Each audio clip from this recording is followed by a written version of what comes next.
Cita. El germen de arroz es uno de los elementos naturales que sirven para frenar la caída del cabello y recuperarlo. Deshidrate frutas en casa y úselas en bebidas, en queques y también en galletas. El proceso es muy sencillo. Un resfrío, un dolor de cabeza, un susto y hasta una diarrea hacen que le suba la presión. Nuestro médico le dice cómo controlarla. Les tenemos las mejores técnicas para que logre la floración de sus rosas y así llene de color y buen aroma su jardín. Ya inicia Giros. Quédese con nosotros. Hola, muy buenos días y muchas gracias por acompañarnos esta mañana de martes. Y mucha atención, porque la Municipalidad de San José, la de Alajuelita, han demarcado las paradas de autobuses para que los usuarios de este medio de transporte guarden la distancia que corresponde. A esta iniciativa se va a unir también la Municipalidad de Goicoechea. La idea es que las paradas de autobuses no sean un punto de contagio. Esta es una de las medidas más comunes que los municipios empezaron a implementar en el país. Demarcar las paradas de autobús para que los usuarios sepan dónde ubicarse para esperar cada unidad. Goicoechea será uno de los cantones que se sumará a la iniciativa. Es excelente porque se aglomeran muchas personas aquí en las paradas, pero que le pongan techito también para las personas que están esperando el bus. A mí me gustaría porque hay que guardar la distancia. Yo pienso que es bueno. Sería formidable, ¿verdad? Por la epidemia que está. Yo siento que es para precaución para uno mismo, de guardar la distancia. San José ya demarcó más de 60 paradas. La distancia entre cada usuario debe ser de 1,80 m mínimo. Alajuelita también hizo su parte. Los municipios buscan que las paradas de autobús no se conviertan en un foco de contaminación ante el coronavirus. Se usa mucho el transporte público. Debido a eso, pues tomamos la decisión de hacer la demarcación para guardar la distancia. Hicimos toda la coordinación con el departamento, la unidad técnica y nosotros con nuestros propios empleados y se hizo la demarcación. Se demarcaron 15 paradas que tenían las condiciones y la respuesta ha sido muy positiva, de tal manera que la gente está respetando el distanciamiento en las paradas de buses.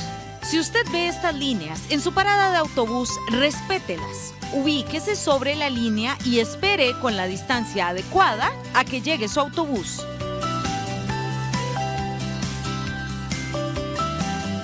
Se compuso un grupo especial, lo escuchan ustedes. Policía y funcionarios del Ministerio de Salud están uniendo fuerza para ser ellos los que aborden la situación cuando una fiesta clandestina se lleve a cabo y usted haga la denuncia.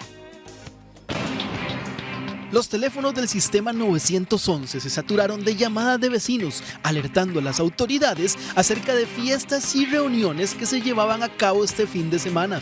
De entre viernes, sábado y domingo tuvimos reportes al 911, sistema al cual aprovecho para agradecer por el esfuerzo y el trabajo, el reporte de 1.300 eventos que tienen que ver con escándalos musicales, aglomeraciones de personas, consumo de licor y fiestas. Por eso, ahora existe una unidad especial integrada por oficiales de la fuerza pública con funcionarios de salud, una especie de escuadrón antifiestas.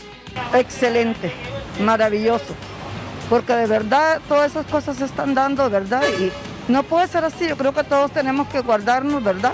Porque todos estamos propensos a cualquier cosa. Ya que tenemos nuestra familia, no hay que pensar solo en uno, sino en nuestra familia, nuestros hijos, ¿verdad? Que cualquiera puede ser afectado. Sí, yo estoy de acuerdo, sí, porque se ha incrementado, ¿verdad?, demasiado los casos de COVID por lo mismo, porque no se están acatando, ¿verdad?, las disposiciones del Ministerio de Salud. En mi comunidad había una fiesta cuando empezó la pandemia y mi hijo llamó y lo reportó, pero y no hicieron caso, no llegó nadie y la fiesta se hizo. La señora a los 2 días fue hospitalizada, la señora de la casa, con un asma muy fuerte. O sea, hicieron la fiesta en medio de la enfermedad de la señora. Eso es una irresponsabilidad. Los expertos aseguran que aunque se trate de un escándalo que no deje dormir al barrio, para entrar a una casa los cuerpos de seguridad requieren de la orden de un juez. Ellos están haciendo este tipo de operativos que tienen que ver con parar las fiestas en media pandemia con base en el artículo 347 de la Ley General de Salud. Eso implica necesariamente entonces que tengan que pedirle una orden de allanamiento a un juez cuando la persona, la dueña del lugar, se opone a que entren las autoridades de salud y de seguridad pública. ¿Por qué sucede esto? Bueno, precisamente porque no están elevadas a categoría de delito estas conductas que todos los costarricenses podríamos reprochar. La única manera de que puedan entrar a una casa sin una orden es que en el lugar se esté cometiendo un delito, y las fiestas son una falta a la Ley General de Salud. Una reforma a este artículo, por supuesto que ya elevaría la categoría de delito precisamente la conducta que hoy estamos viviendo, y lo mismo sucedería, por ejemplo, con el caso del artículo 378 de la Ley General de Salud, que los diputados lo que hicieron fue recientemente aumentar la multa que existía, pero no le dieron una categoría de delito. Bueno, serán los diputados los que tomen la consideración de si aumentan o no aumentan, digamos, esa sanción a la categoría de delito. Si usted no quiere que la policía le toque la puerta de la casa, sea responsable y evite las fiestas. Es el momento de hacer denuncias. No podemos solapar este tipo de acciones irresponsables, sin duda. Pero ahora vamos a hablar del personal de salud.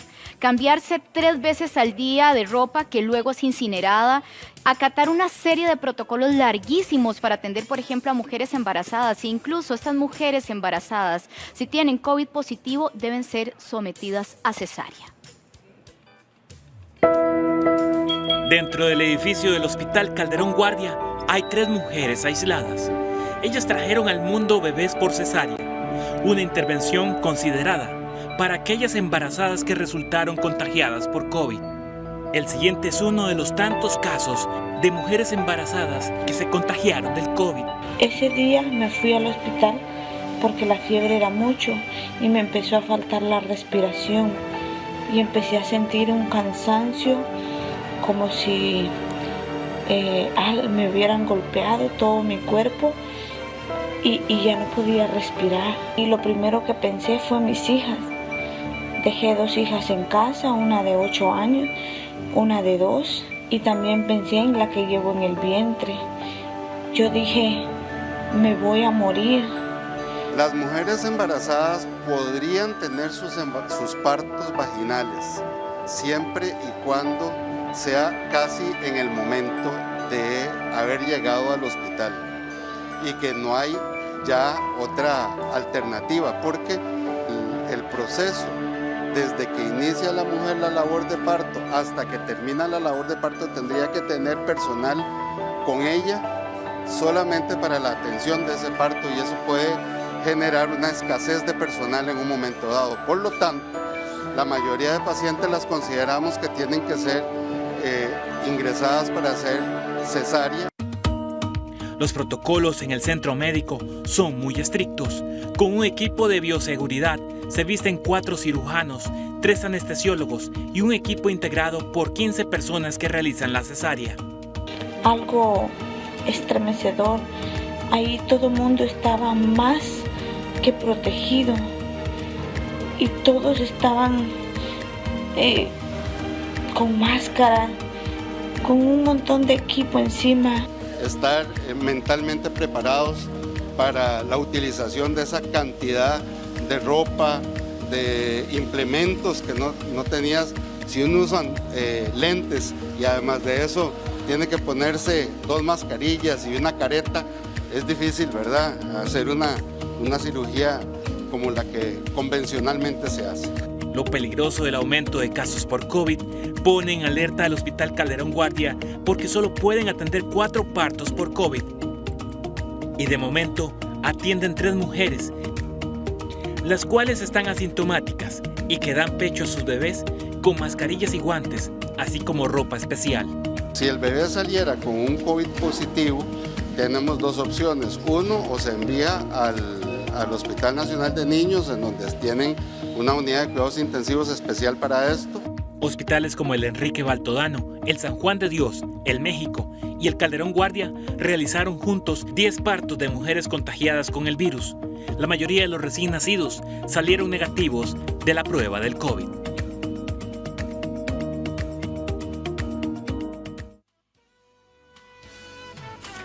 Un estudio de la Universidad de Costa Rica reporta, y precisamente es de la Escuela de Matemática, que si nosotros en Costa Rica acatáramos las medidas, para el mes de septiembre pudiéramos tener aproximadamente 16,000 casos. El modo, o de otro modo, si no acatáramos las medidas, las restricciones, las medidas de higiene y de salubridad, estaríamos hablando de 33,000 casos mínimo para septiembre de este año. Vamos a hacer contacto con la doctora María Luisa Ávila justamente para conocer su criterio con respecto a esto y mucho más. Doctora, muy buenos días, bienvenida. Buenos días, Patricia, un gusto estar con usted y con quien nos ven hoy por la mañana. Gracias. Doctora, ¿cuál es su criterio con respecto a lo que emite la Universidad de Costa Rica con referencia a los casos, si acatamos o no las medidas? Bueno, hay que considerar que esto siempre son proyecciones que obviamente son muy valiosas, pero no son una sentencia. Por lo tanto, depende de nosotros y que adquiramos buenas costumbres para manejar esta pandemia, cómo podemos revertir esos casos. La solución es relativamente simple: lavado de manos, protocolo de tosido y estornudo, la utilización de la mascarilla correctamente puesta en aquellos sitios donde estoy visitando y, por supuesto, evitar hacer las fiestas, las reuniones que están causando realmente mucho problema. Ahora, ¿cómo pudieran verdaderamente hundirnos, verdad, la desobediencia social? Cuando hablábamos y veíamos a las autoridades dando las cifras, veíamos que 1,300 fiestas, por ejemplo, fueron reportadas este fin de semana, que uno se le para el pelo y dice no puede ser. ¿Cómo podría repercutir esto evidentemente en esos resultados? Sí, evidentemente es muy preocupante. Yo honestamente creo que la gran mayoría de los ciudadanos de este país hacemos caso y tomamos decisiones educadas porque somos personas educadas en salud. Hay un pequeño grupo de personas y posiblemente estas personas creen o que esto es el fin del mundo y que mejor la paso bien los últimos días, o que esto no es nada y no importa reunirme. Esos son la minoría, pero cuando nosotros vivimos en una sociedad tan interrelacionada, lo negativo que haga una persona repercute en todos. Y recordemos que aquí el punto básico es evitar el colapso de los servicios de salud y sobre todo las unidades de cuidado intensivo. El llamado es que cualquiera de nosotros, estemos jóvenes, viejos, tengamos o no factores de riesgo, podría llegar a necesitar una hospitalización y sería muy lamentable que no hayan camas disponibles o no hayan ventiladores en una unidad de cuidado intensivo para tratar de salvarnos la vida.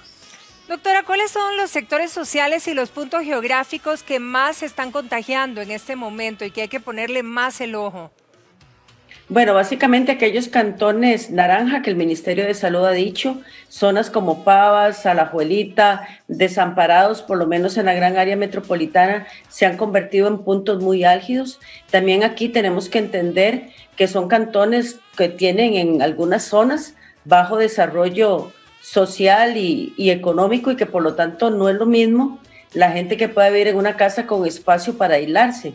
Aquí también está en el centro de San José el problema de las cuarterías, donde en sitios reducidos vive una gran cantidad de personas y por supuesto ahí el riesgo de contagio aumenta porque la gente está sumamente cerca. Entonces también hay otra serie más de factores que hay que tomar en consideración. La idea del Ministerio de Salud de establecer albergues en algunos puntos es bastante buena porque permite sacar al caso índice y reducir el contagio de los otros. Pero, por ejemplo, usted ve en las noticias que algunos alcaldes se oponen a estos albergues y por supuesto que también son actitudes negativas porque manejar la COVID-19 es asunto de todos. Definitivamente. Y en el caso, digamos, de las cuarterías, ¿cuál pudiera ser una solución? Porque sabemos que ahí están, ¿verdad? Aglomerados y no hay manera porque no tienen dónde más dormir. Exactamente, por eso comentaba que hay una de las soluciones podrían ser los albergues que ya el ministerio ha hecho, habilitar un albergue en una escuela, en un salón comunal, en un colegio y obviamente brindarles a estas personas lo que necesitan para pasar la cuarentena en una condición, número uno, humana y por supuesto también segura. Entonces eso también reduce las posibilidades de contagio dentro de esa cuartería. Posiblemente usted, Patricia, oyó en Noticias Repretel este joven que sale de una cuartería, y en esa cuartería, que se veía bastante pequeña, viven 50 personas. Es increíble. Entonces evidentemente eso es increíble y se escapa a la comprensión de la gran mayoría de los ciudadanos. Otro de los sectores reducidos o donde vamos realmente cerca a la gente es el transporte público. Si bien es cierto, las autoridades regularon el uso de la mascarilla obligatoria al subirse al transporte, ¿se han reportado casos de contagio, digamos, en estas vías? Es muy posible. Lo que pasa es que como uno exactamente no sabe quién va a la par, cuando le hacen la entrevista, si sale positivo, pues uno nada más dice, viajé en el transporte público, pero también estuve en tal lado, estuve en el otro. Entonces ahí es donde se pierde el rastreo de los contactos. En transporte público, ya sea taxi, ya sea autobús o en el tren, la utilización de mascarilla o careta es una buena solución. Pero no olvidemos el tema del lavado de manos, ¿verdad? Porque obviamente si yo voy de pie voy a ir sosteniéndome. Entonces, si llego a mi casa, me quito la mascarilla sin antes haberme lavado las manos, o la careta sin antes de haberme lavado las manos, tengo riesgo de poder contaminar mi vía aérea. Entonces, aquí es una mezcla de elementos que yo puedo utilizar para reducir mi riesgo. Y a veces, y eso sí está demostrado, la mascarilla, la gente cree que con la mascarilla es suficiente. Entonces llegan a la casa, no la lavan, sobre todo la gente que usa mascarillas negras pueden estar bastante sucias, tienen que lavarse las que son reutilizables todos los días, tenemos que seguir lavándonos bien las manos, evitando conglomeraciones, y muy importante en mi casa, seguir las mismas indicaciones que me dan en mis centros de trabajo. Porque a veces usted ve todos los protocolos que los lugares de trabajo, los restaurantes, las fábricas tienen, pero si yo llego a mi casa y no sigo recomendaciones similares, claro, pues la verdad es que ni el 50 del trabajo está hecho. Doctora, hay uno de los escenarios que se habla de ciertos investigadores que dicen que lo ideal, por lo menos para la protección, sería cerrar completamente el gran área metropolitana para proteger y contener ese contagio en aproximadamente un par de semanas. ¿Cuál es su criterio? Bueno, eso es totalmente imposible, empezando porque quizás para las personas que seguimos teniendo un salario, que vivimos en una casa cómoda, sea posible quedarnos ahí, pero también tenemos que considerar que muchas personas se ganan el sustento diario saliendo a trabajar. Sí, claro. Y muchas personas no necesariamente trabajan en el sitio donde están.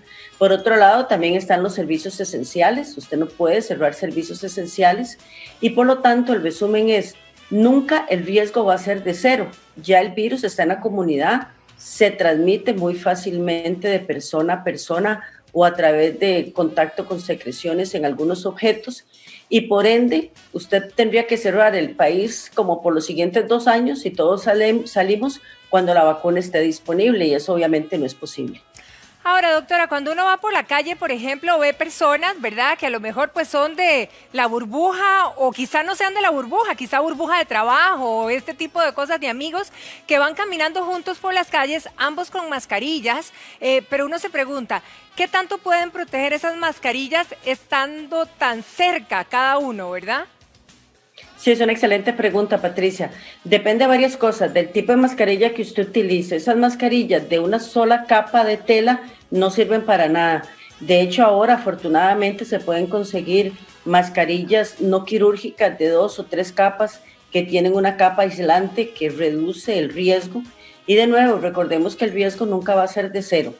Siempre va a haber cierto grado, a pesar de que nosotros utilicemos todo correctamente. Y para recordarle a quien nos ven hoy, el contacto de riesgo es aquel cara a cara en menos de 1,80 m por al menos 15 minutos y sin protección. Entonces, si usted va al lado de una persona, van caminando, viendo hacia el frente, nada más se vuelven a medio ver, utilizan mascarilla, están un poco distante y están en un espacio abierto, el riesgo obviamente disminuye. Pero de nuevo, yo he visto gente con la mascarilla por acá, colgada en una oreja, aquí abajo, algunos se la ponen sobre la cabeza, y evidentemente eso son prácticas muy inadecuadas que más bien contaminan el dispositivo y puede traerle a la persona mayor problema. Doctora Ávila, como siempre es un placer, y lo reitero, conversar con usted. ¿Está en la playa, doctora, o simplemente es un escenario natural allá atrás de computadora? Es un escenario natural de computadora para alegrarme el día. Y nos alegró definitivamente a nosotros también el día. Doctora, muchísimas gracias y que pase un feliz día también para usted. Con todo gusto, Patricia. Un abrazo. Saludos. Un abrazo. Muchísimas gracias. Bien, y que si nos alegró el día, sí, todos quisiéramos estar ahí en esas playas hermosas que nos da nuestro país. Vamos a repasar algunas de las prácticas que tienen ciertos ciudadanos y cómo la policía trata de intentarlas. Vean. Casco central en alerta. Transmisión comunitaria de COVID-19. Por favor, utilicen mascarillas y mantengan la distancia social. Gracias. Algunos aún siguen pensando que es un juego. Y la policía municipal actúa preventivamente en el Boulevard del Centro de San José. Por una situación preventiva estamos solicitando de la manera de colaborar al público, ¿verdad?, que está pasando por los bulevares para que pueda aportar la mascareta. Hipertensión, diabetes, obesidad. La mitad de la población tiene por lo menos un factor de riesgo. Cuando vamos a los análisis, pues es bastante frecuente. Presión alta, 1 de cada 3 tiene presión alta. Diabetes, alrededor del 13% de la población. Sobrepeso, entre un 40 y un 50%. Entonces, ¿qué va a ser importante? Que la persona tenga esta enfermedad crónica, pero que esté bien controlado. Son factores de riesgo que muchos ticos padecen y que algunos no tienen control. El tener un factor de riesgo cardiovascular quiere decir que esto nos ha ido dañando nuestras arterias progresivamente, lentamente, a veces sin darnos cuenta. Entonces el organismo no está bien controlado, entonces las arterias son más viejas, además se puede comprometer el sistema inmunológico si yo tengo mi diabetes muy descontrolada, con afectación de mi riñón, de ojo, de mi corazón, de mi cerebro.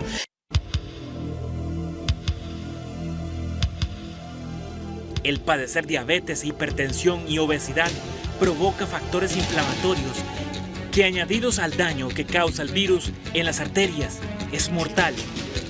Si el organismo, al tratar de defenderse del virus, hace un proceso inflamatorio importantísimo que lleva a comprometer y a inflamar el corazón, inflamar los pulmones, y también se ha visto que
que lastimosamente los costarricenses por esta crisis económica no han podido enfrentar.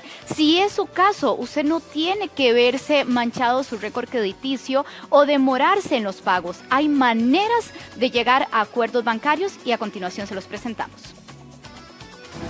Al inicio de la crisis, los bancos otorgaron más de 2.300.000 prórrogas de créditos a clientes que se les hizo imposible pagar. Por hoy el banco ha beneficiado a más de 15.400 personas, 315 empresas corporativas.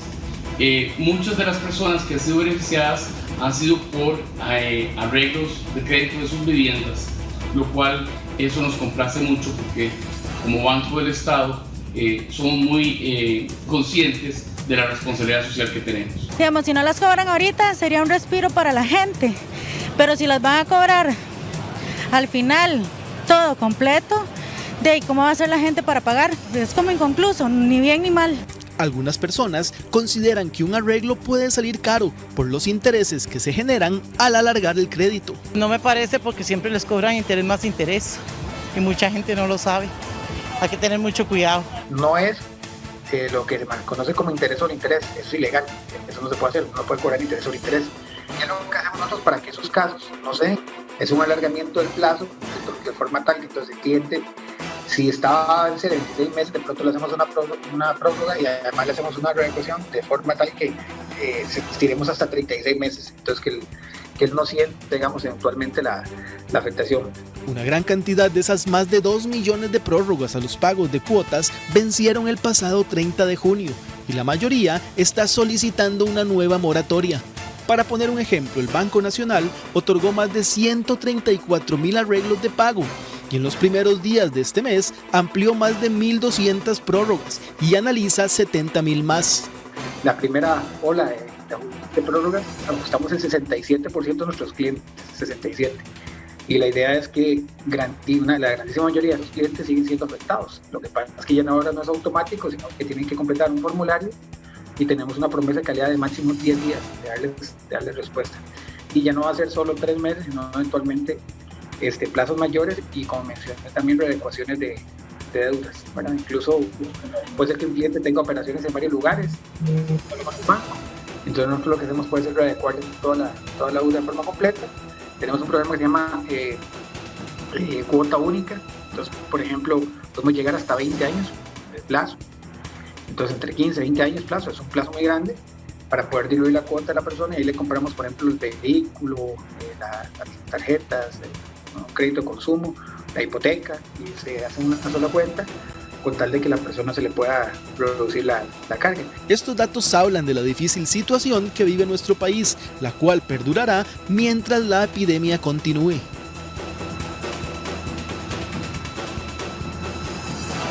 El cantón de Montes de Oca se suma lastimosamente a los cantones con alerta naranja. Es por eso que hoy conversamos con el alcalde justamente de Montes de Oca, el señor Marcel Soler Rubio, para que comparta con nosotros la experiencia que está viviendo este cantón. Don Marcel, muy buenos días. ¿Cuál ha sido el comportamiento de vecinos y comercio en general con esta alerta naranja? Muy buenos días y muchas gracias por el espacio y por la invitación. Bueno, como los medios lo han anunciado, Montes de Oca no estábamos entre los cantones naranja hasta hace muy poco, hasta que toda la situación del COVID ya se trasladó de una forma mucho más agresiva al Valle Central, al área metropolitana, y desde entonces las cosas se han puesto un poco más tensas por acá. Si bien la situación económica ya era difícil porque las universidades, que generan un gran flujo de gente, tomaron la decisión de no regresar hasta el otro año, esto ha afectado a gran parte del comercio de San Pedro. Hoy día uno pasa por San Pedro y ve San Pedro como si fuera un sábado, un día con muy poca gente, con muy poco movimiento, muchos locales cerrados, y es un poco parte de la dinámica que es nueva, que se está presentando aquí en el cantón y que tiene que ver con toda esta afectación económica que vive el país y que no está exento Montes de Oca. ¿Qué acciones motivaron a que Montes de Oca se sumara a la alerta naranja, don Marcel? Bueno, más que acciones, porque la alerta naranja se presenta ante una situación, fue el rápido incremento que tuvimos de casos. Montes de Oca no tuvo una gran cantidad de casos durante todos estos meses hasta ahora, en el cual en menos de una semana incrementamos a 52 acumulados. No habíamos pasado de los 20 durante los primeros meses, y actualmente hay 34 activos, ya hay 18 personas recuperadas, y con el Ministerio de Salud nos está informando y se está comunicando constantemente de esta situación. Don Marcel, ¿cuáles son los sectores donde hay mayor contagio o mayores personas positivas con COVID-19? El caso de Montes de Oca, si bien se reparte entre todos los distritos, el distrito de San Rafael es donde más casos se han presentado, según los datos que nos han dado. Pero como es un cantón tan pequeño, hay que entender que Montes de Oca es un cantón de 15 kilómetros cuadrados, entonces es un área territorial bastante pequeña donde se están presentando todas estas situaciones, que es el cantón en su totalidad. Ahora, ¿cómo ha sido el manejo en el cantón, siendo Montes de Oca y San Pedro particularmente un lugar donde hay muchas alternativas de diversión, de consumo de bebidas alcohólicas, de bares? ¿Cómo se está manejando? Bueno, con el Ministerio de Salud prácticamente todas esas actividades vieron un cierre, algunas de ellas inclusive, bueno, se redujo la cantidad de personas, muchos patentados tomaron la decisión de cerrar por las mismas circunstancias, porque al no haber flujo de personas se volvía muy difícil la operación de los negocios. En ese sentido, al las universidades tomar la decisión de cerrar, a muchas empresas tomar la decisión de enviar a su gente a teletrabajar, esto provocó que el flujo de personas en el cantón bajara drásticamente y eso se tradujera pues en cierre de muchos de estos negocios, algunos por las medidas sanitarias y otros por iniciativa propia de los propietarios, lo que también ha derivado en despidos y en otras situaciones propias de esta coyuntura. Señor alcalde, don Marcel Soler Rubio de Montes de Oca, le agradecemos mucho su tiempo y esperamos en Dios que esta situación mejore pronto. Muchísimas gracias, que tenga un excelente día. Igualmente, muchas gracias.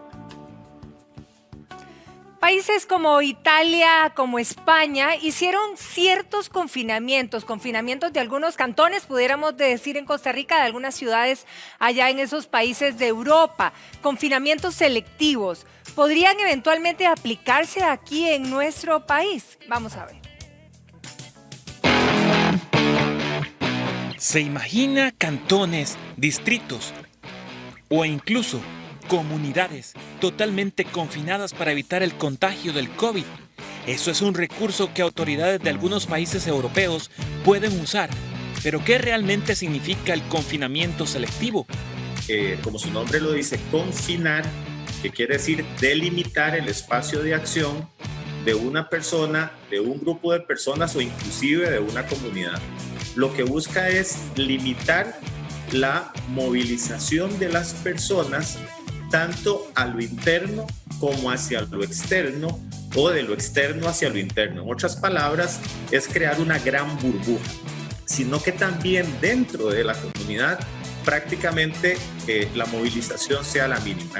Ante el aumento de los casos de COVID en comunidades como Alajuelita, ¿sería factible el confinamiento selectivo cerrando sus calles principales? ¿Qué impacto económico tendría para una comunidad?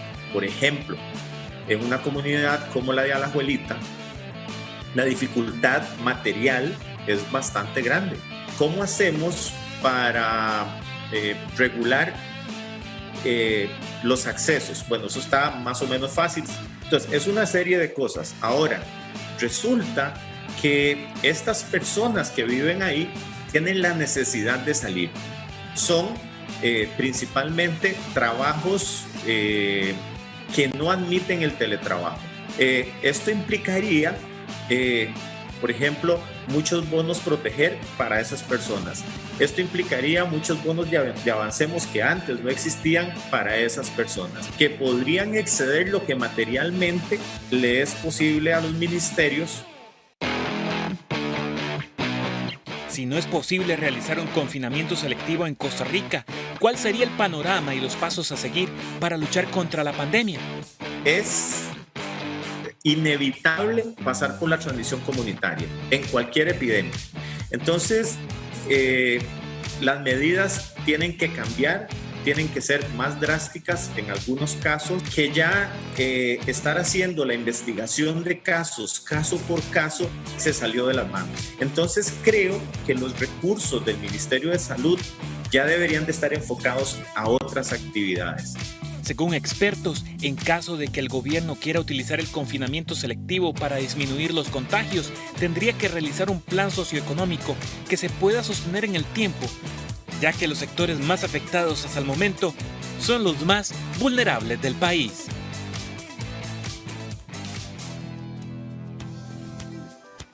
Mucha atención porque 100 cámaras de vigilancia serán las que se utilizarán en estos días para analizar el comportamiento de los conductores. Así que mucha atención a la siguiente nota. Unas cámaras como estas serán las que vigilen el comportamiento de los conductores del país, sobre todo en San José. Un sistema de analítica permitirá, mediante estas cámaras, hacer fotomultas, entre otras funciones. Muy bueno para que la gente no corra y por los accidentes que hay todos los días, ¿verdad? Y sería muy bueno para el control de las vías, nada más que mejoren las calles, ¿verdad? Es una gran idea porque para evitar accidentes. Las cámaras se colocarán en 100 puntos de la capital, sobre todo en Circunvalación y las radiales de ingreso a San José. Y mediante este sistema se podrán realizar varias funciones. Los principales productos está el control de carril exclusivo, la videovigilancia, pero con software analítico para poder determinar datos específicos, el sistema de control de velocidad, que es de las principales causas de muerte hoy por hoy, el control y respeto del semáforo en rojo, el control y respeto a la restricción vehicular, el control de viraje no permitido, el control de piques, la generación de fotomulta y control y clasificación de vehículos.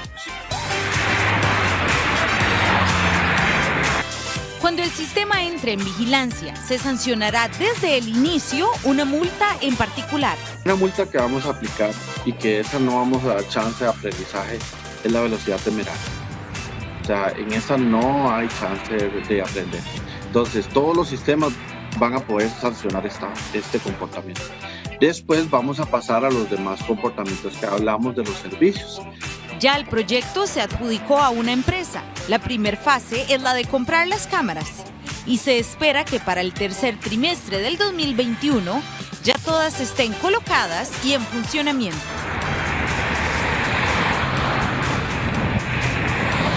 El cantón de Puriscal se suma a la nueva lista de cantones en alerta naranja. Hoy nos acompaña la alcaldesa de este cantón, Iris Arroyo Herrera. Muy buenos días, Iris, gracias por acompañarnos en esta mañana. ¿Qué puntualmente están implementando ustedes ante esta declaración de alerta naranja y dónde consideran ustedes que son las principales causas de esta declaración? Bueno, según la información que la Comisión Nacional de Emergencias nos ha suministrado, la alerta naranja se debe al aumento en la curva de los casos, ¿verdad? Puriscal venía con una situación muy estable en donde se habían dado solamente 2 casos, ya estaban recuperados y de un pronto a otro un aumento de 6, bueno, y actualmente en 8 casos, provoca que nos incorporen en los cantones con alerta naranja. Básicamente nosotros en las medidas que hemos estado tomando es efectuar operativos con los inspectores de patentes. Lamentablemente nuestro cantón no cuenta con policía municipal, que sería de gran ayuda en esta situación para poder controlar mejor el flujo de personas en las paradas, por lo menos en el casco central, pero con las herramientas que tenemos actualmente, eso es lo que hemos tratado de hacer, ¿verdad? Coordinación también con el Ministerio de Salud y con varias instituciones para poder hacer operativos y visitas a fincas cafetaleras en donde ya se empieza a observar el flujo de inmigración. Es básicamente lo que hemos manejado hasta la fecha. Doña Iris, son muchas las personas que viajan de Puriscal a San José por motivos de trabajo principalmente. ¿Cómo están coordinando con las empresas autobuseras para mantener esos protocolos de limpieza estrictos? Sí, solamente es una empresa, ¿verdad?, la que traslada toda la población a San José, y ellos han mantenido, bueno, la práctica de que todas las personas tienen que subirse al bus con mascarillas, igual los autobuseros, y sí ha tenido un buen manejo, porque bueno, es envidiable que durante tanto tiempo no observáramos casos a pesar de tantas personas que viajan a San José. De todos modos, hay también una gran parte de la población que está trabajando en teletrabajo por ser en su mayoría profesionales, entonces eso también nos ha ayudado a que los casos no se acumulen y hasta el momento solamente tengamos 8, ¿verdad? Porque aparece, la alerta naranja, a pesar de que la tenemos, nosotros en 8 todavía nos sentimos un poco bien estables porque la población y el territorio es bastante grande como para tener todavía esa cantidad de casos. Alcaldesa, ¿reciben ustedes alertas o denuncias de vecinos que están llevando a cabo fiestas clandestinas, aglomeraciones? ¿Y cómo pueden ustedes abordar este tipo de situaciones al carecer de policía municipal? Sí, este es uno de los temas más incómodos, ¿verdad? Aparentemente de estos 8 casos hay algunos que son de casos que resultaron de una fiesta Creo que son la mitad porque sí hemos confirmado que algunos no son de esa fiesta y que han recibido incluso ataques de vecinos que están preocupados porque tienen al vecino contagiado a la par y entonces los lleva a un extremo. Pero este tipo de fiestas sí nos preocupa muchísimo. El fin de semana recibimos varios reportes en donde la fuerza pública se había presentado a dos fiestas y había tratado de controlarlos, ¿verdad? Lamentablemente, a pesar de los esfuerzos que se han hecho en redes sociales por concientizar, hay alguna gente que no acata este tipo de sugerencias y sí se nos queda muy vacío al no poder tener la policía municipal. Hemos tratado de coordinar con el consejo para ver si podíamos aprobar la contratación de 2 policías, sin embargo no se ha podido hasta la fecha. Y la fuerza pública somos conscientes que por la extensión de nuestro cantón no es fácil que puedan acudir a todos los reportes y gracias a Dios hemos estado bajos en casos, pero sí la verdad es que nos pone en aprietos en contar en este momento con policía municipal. Creo que nos toma en una situación muy compleja una necesidad tan grande de la policía, ¿verdad? Pero igual nosotros vamos a seguir tratando de negociar con el Consejo Municipal para ver si pronto se puede hacer esa contratación, por lo menos para tener un poco de apoyo en el casco central, porque sí es mucha la extensión por cubrir. Señora alcaldesa Iris Arroyo Herrera del Cantón de Puriscal, muchas gracias por su tiempo. Que tenga un excelente día. Gracias, saludos. Y ese es el momento de que usted fortalezca sus pulmones para cuando llegue una infección o una inflamación respondan bien. Y les vamos a decir cuál vitamina tomar también. De la mano del doctor Ronnie Mejía Sanabria. Bienvenido, doctor. Un placer estar acá.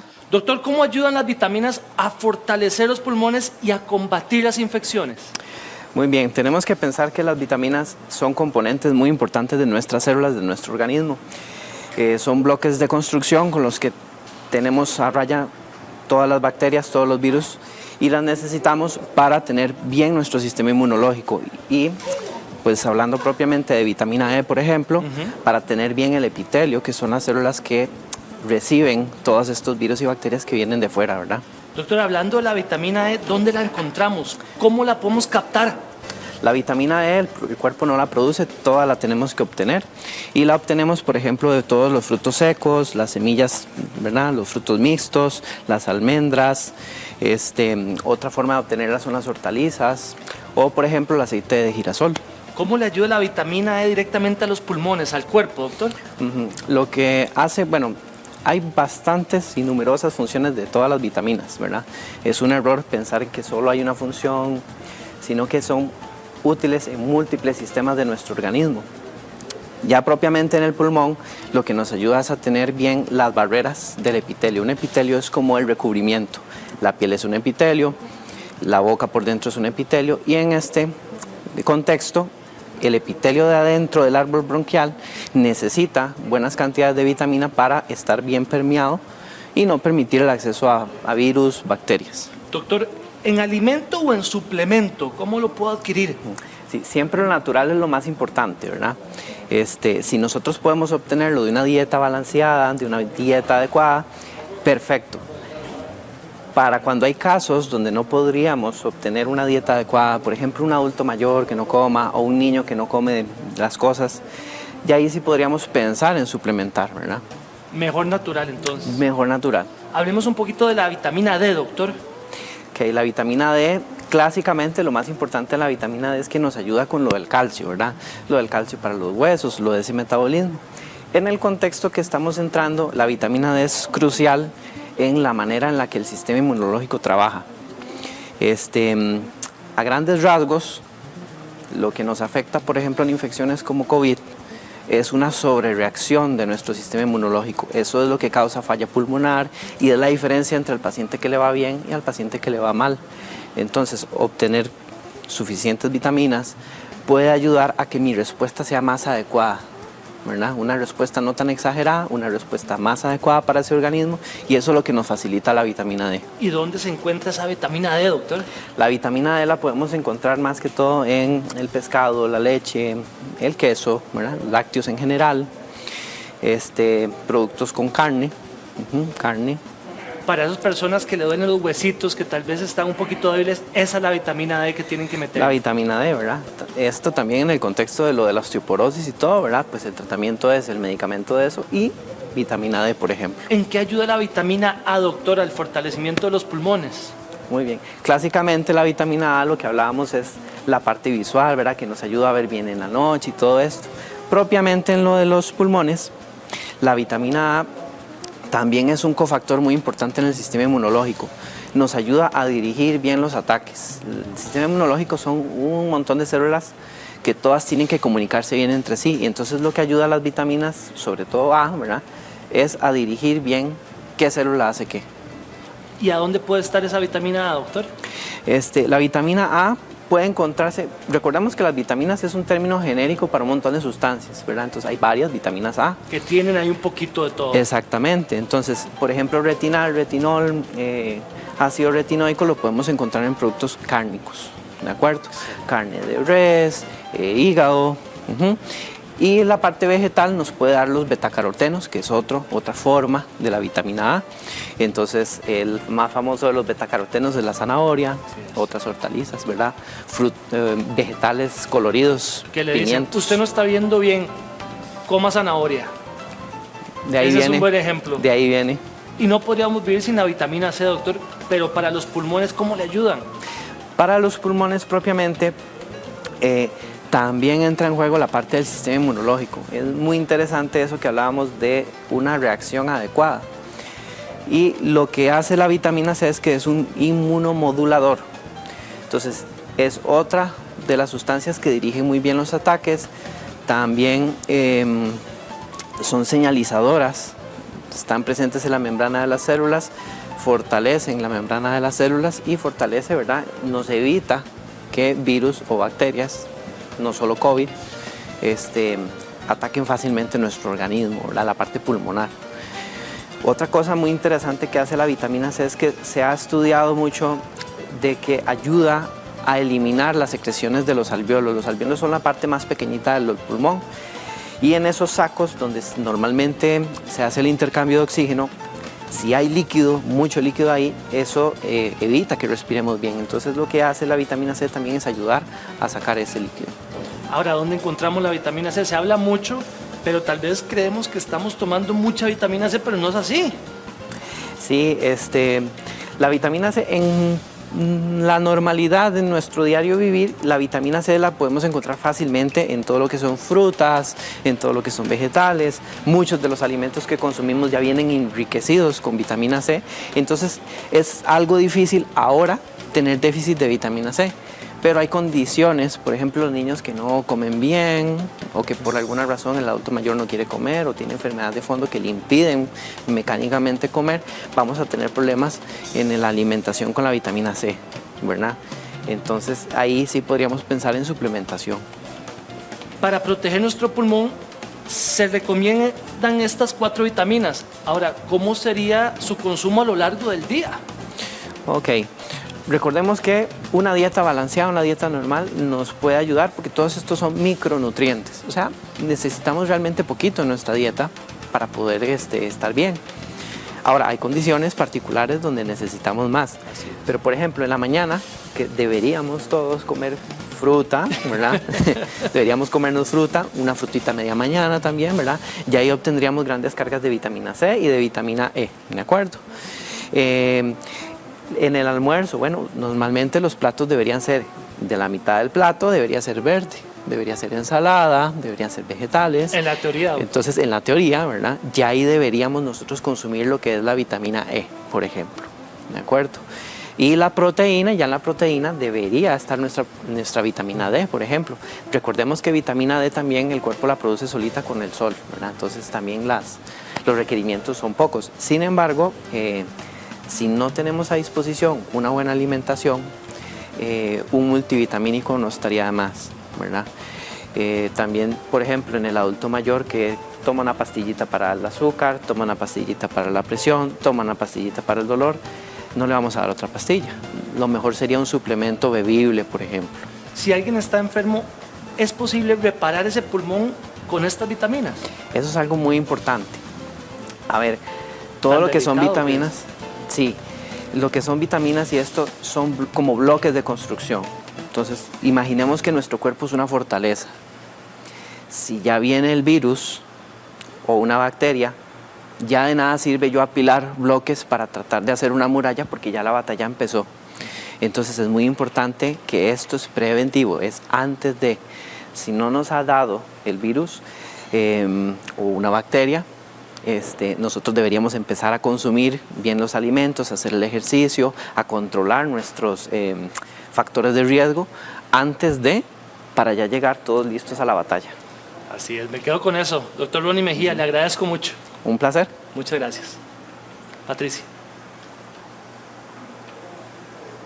Vamos a hablar de la deshidratación. Ustedes han visto que esta es la forma más antigua y se revisan esta mesa, se van a dar cuenta de la cantidad de alimentos que se les puede pasar por este proceso y de los beneficios que pudiera traernos, justamente alargándole la vida útil. Es una forma antigua y muy sana para todos estos alimentos, una solución para conservar frutas y verduras.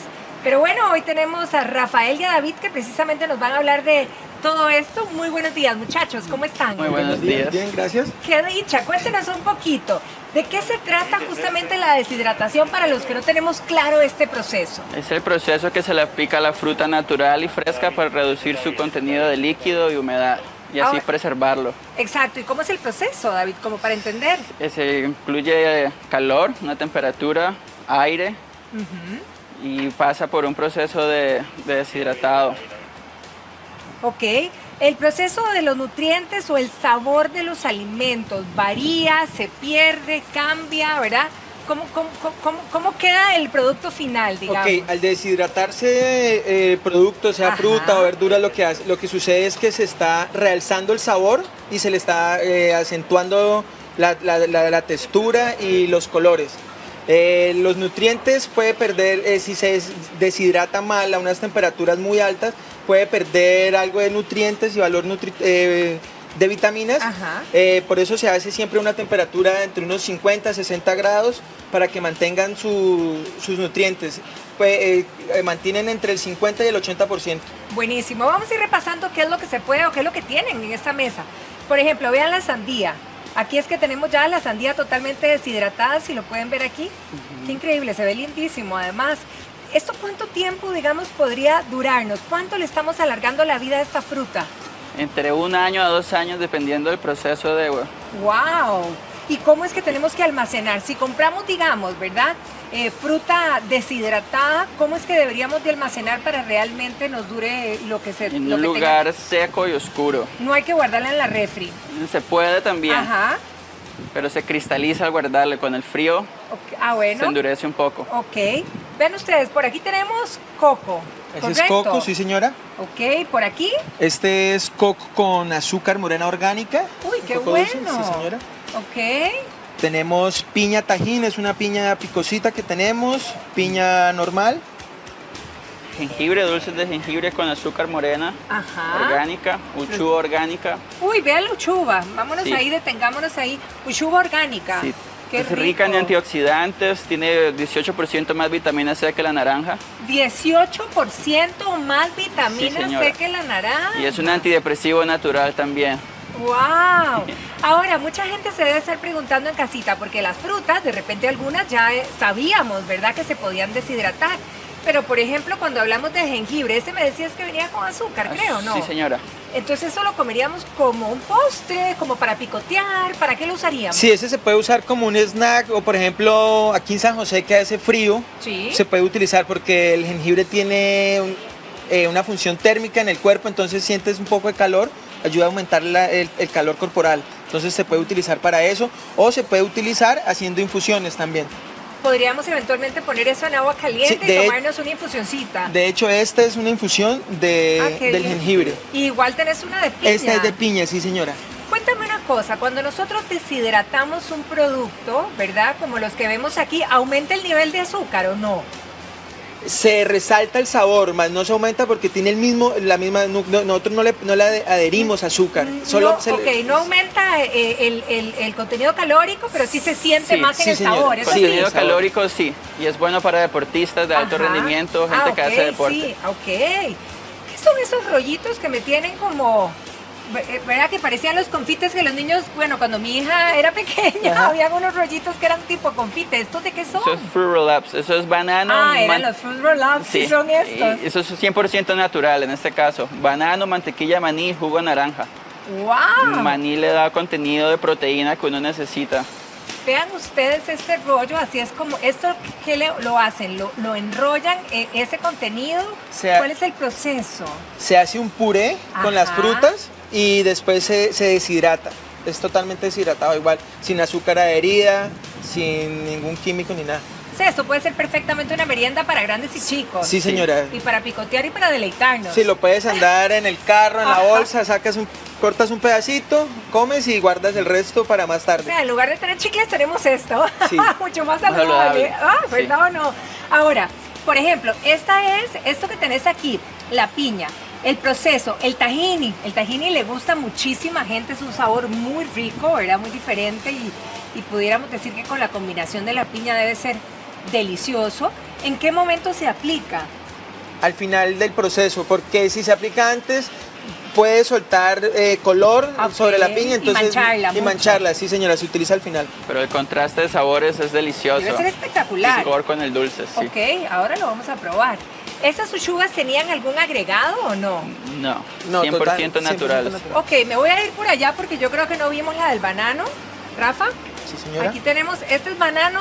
Banano deshidratado, sí, señora. Banano deshidratado, eso también debe ser un contenido bastante bueno de beneficios. Sí, digamos, tiene mucho potasio, se le acentúa el potasio. Igual se pueden, como son como lasquitas, se pueden usar untándolas de alguna mantequilla de maní más o algo y ponerle por encima como unos snacks, unas entraditas. Claro. Si tienes una visita en casa, se puede utilizar como eso también. O para un postre, si por ahí que tengo unos heladitos y le pongo... Para brownies queda muy rico, bueno. O como para pancakes. De banano también. Por ejemplo, la piña, cuando se utiliza para infusión, lo que puedes hacer con la piña que queda como una compota para los bebés. ¡Ay, qué rico! O para los grandes, yo vuelvo a repetir, unos helados, si le pones esa compota encima, debe ser espectacular. No vimos, pero aquí tienen ustedes mango también, entre las frutas tropicales que tienen, y el mango queda deshidratado espectacularmente de sabor también. Cargado de fibra. Ustedes son de Jacó, que veo que dice Jacó, Costa Rica. Sí, señora. Ay, venimos del área de Jacó. Me encantan emprendimientos de fruta. De fruta madre. Dicha que de fruta madre. Buena hora. Muchachos, muchísimas gracias por haber venido a compartir este emprendimiento. Muchísimos éxitos.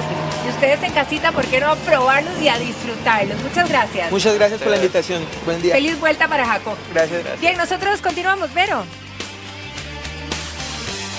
El teletrabajo sin duda ha sido una valiosa herramienta en medio de esta pandemia, pero hablamos de beneficios, por ejemplo, de que familias se han ido de San José o del área metropolitana a vivir a zona rural, donde pagan mucho menos en alquiler de casa, donde están más relajados y más rodeados de naturaleza. Con la pandemia del coronavirus, el teletrabajo fue la herramienta que tomaron miles de empleados en el país. Esto les dio a algunos la posibilidad de trasladarse a vivir fuera del área metropolitana, a zonas más rurales. Melissa es una de ellos. Yo nací y crecí aquí en Turrialba, soy de esta zona, mi familia también está acá. Desde que tenía 20 años más o menos me fui a vivir a San José, primero por la universidad, ya luego el trabajo. Desde enero más o menos ya tenemos prácticamente 6 meses de vivir acá. La vida así ha sido otra cosa, la vida aquí es muy diferente. Es mucho más tranquilo, se respira otro aire, solo el hecho de no tener que pasar tanto tiempo en las presas, en ese corre y corre de San José o en el que uno siempre está como inmerso, ¿verdad? Es otro ambiente. Existen beneficios notorios al vivir fuera del gran área metropolitana. Empecemos por la vivienda. Una casa de 3 habitaciones, con espacio para parqueo y jardín.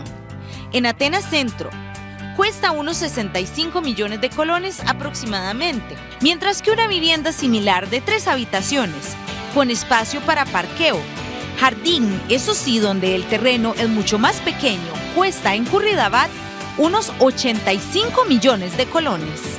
Es muy importante señalar que ante el asunto de que las personas actualmente están realizando más teletrabajo que movilizándose o desplazándose hacia sus oficinas, es importante considerar también la posibilidad de que pueda alquilar una zona rural.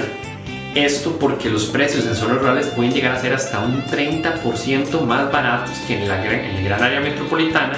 Esto en condiciones similares a partir de un estudio o una previa investigación que realizamos en diferentes páginas de internet. Otros beneficios de vivir en zona rural son menos congestionamiento vehicular, más presencia de naturaleza, índices más bajos de delincuencia según el cantón y terrenos y viviendas más amplios.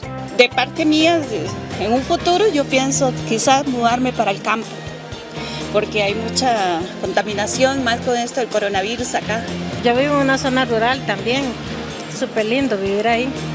Hay más ventilación, más sanito el aire, porque hay mucho, bueno, al menos donde yo vivo, hay mucha naturaleza. Si se le presenta la oportunidad, valore moverse a vivir a zonas más rurales. Eso sí, tome en cuenta la calidad del servicio del internet y las facilidades de tecnología para poder seguir realizando su trabajo de manera remota. Vamos a hacer una pequeña pausa en nuestro programa y vamos a hacer contacto con nuestros compañeros de Noticias Repretel, pero al regresar, mucha atención. ¿Qué le parece?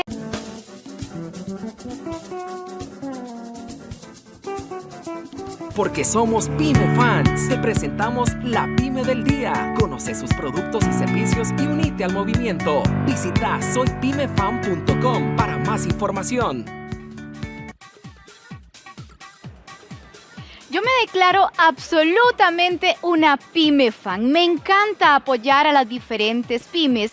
Y si vos sos como yo, te invito a conocer la pyme del día de hoy. Está a cargo de Alejandra Segura y su emprendimiento Infusiones Mani.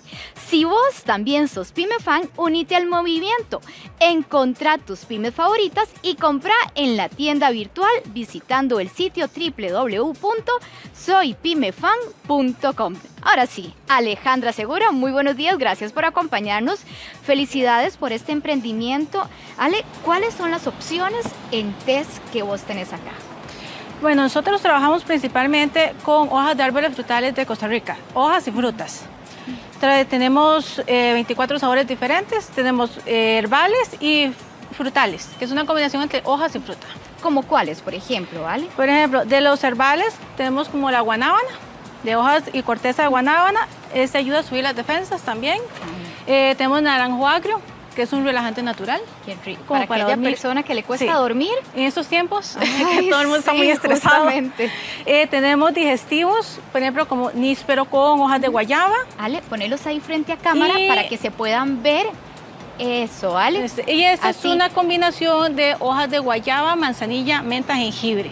Incluso, Ale, si querés, nada más los señalas para que el camarógrafo pueda verlos y no se pierda detalle del televidente de lo que estás mostrando. Tenemos varias combinaciones con guanábana. Tenemos guanábana con guayaba y guanábana con higo, que son de este lado. Guanábana con higo, ¿cuál es?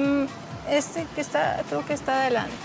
Guanábana con higo, este es con jengibre. Guanábana con higo. Ok, véanlo por acá. Qué rico guanábana con higo. Eso es un sabor muy diferente. Sí, para los que les gusta el higo.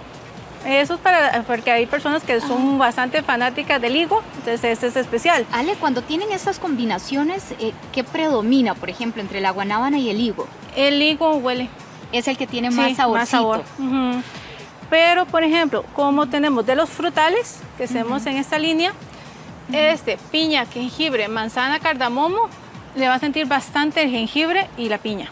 Ahora, ¿cómo nace, verdad, esta combinación de sabores? Porque suena muy exótico, pero ¿cómo determina que son ricos, verdad? ¿Cómo lo logras? No, eso sí son muchas pruebas que se hacen para combinar y no todo combina.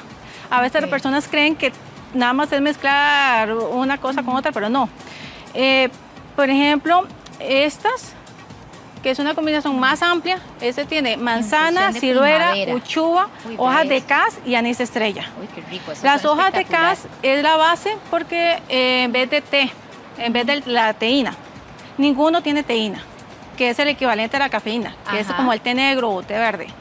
En este caso, nosotros usamos de base las hojas de cas. Ah, ok, eso está muy interesante. Ahora, a la hora de prepararlos, ¿cuál es la manera y la diferencia entre preparar un té y una infusión? Ahí es la corrección. Un té es una infusión, es lo contrario. Entonces, un té negro o un té verde es una infusión de té verde o té negro, por ejemplo. Estas son solo infusiones, ¿verdad? Porque como no tienen base de té, entonces se considera solo infusión. Estos son infusiones, ok. Y el té también es una infusión. Entonces, es la corrección. En la preparación también varía un poco, porque las preparaciones normales no tiene que bullir el agua. En este caso sí, tiene que llegar por lo menos a 100 grados el agua. A punto de ebullición, Exactamente. A los gorgoritos que decimos popularmente. Hay varias preparaciones. Puede hacerlo apagado, que es 1 o 2 cucharaditas, depende del sabor, por taza. Le pone el agua hirviendo, lo tapa y lo deja reposar. 5 de minutos. Ya puede colarlo o usted lo mueve y las hojas se van abajo, se asientan. Puede utilizar una tetera. También. Que también queda muy práctico. Y ahí tal vez podemos mostrar donde se coloca. Sí, que este tiene un filtro. Y ahí es donde se coloca el producto, ¿verdad? La infusión. Que este tienen filtros. Y pueden utilizar ya para individualmente filtros, otros accesorios como infusores. Como estos que tenemos por acá. Esos son de silicón, plástico y acero inoxidable. Vean qué comicura, que estos que tenemos acá al frente, te los voy a acercar, que son alternativos para preparar estas infusiones. Para los que ya son más tomadores de té, les gustan mucho los accesorios, porque los tenían en la casa, los pueden tener en la oficina también, son varias opciones. Ahora, Alejandra, ¿cuál ha sido el apoyo, el acompañamiento que les ha dado el Banco Nacional en este emprendimiento? Nosotros nos ayuda mucho con Banca de Desarrollo también, también con capacitaciones. También nos ha ayudado para algunas actividades también, como para, hemos estado en Expo Pymes, hemos estado en actividades en la Acacia también, que los ha patrocinados con el Banco Nacional. Y catapultando. ¿Y dónde podríamos conseguir estos productos o su producto? Sí, nosotros pueden conseguirlo directamente con nosotros también. Como ahora se está con el tiempo de lo de COVID, podemos hacer también envíos. Pueden conseguirlos al teléfono 8882-4742, que es este WhatsApp, pueden mandar un mensaje. O en Facebook nos encuentran también como Infusiones Mani. O en la página web www.infusionesmani.website.com. Ahí para comprar. Mani con Y, M-A-N-Y. Para que no se vaya a confundir con esa. Sí. Alejandra, muchas felicidades y muchas gracias por acompañarnos en esta mañana. Mucho éxito también. Esta fue la Pyme del Día. ¿Qué te pareció? Si quieres conocer más pymes y seguir apoyando su desarrollo, visita soypymefan.com para más información.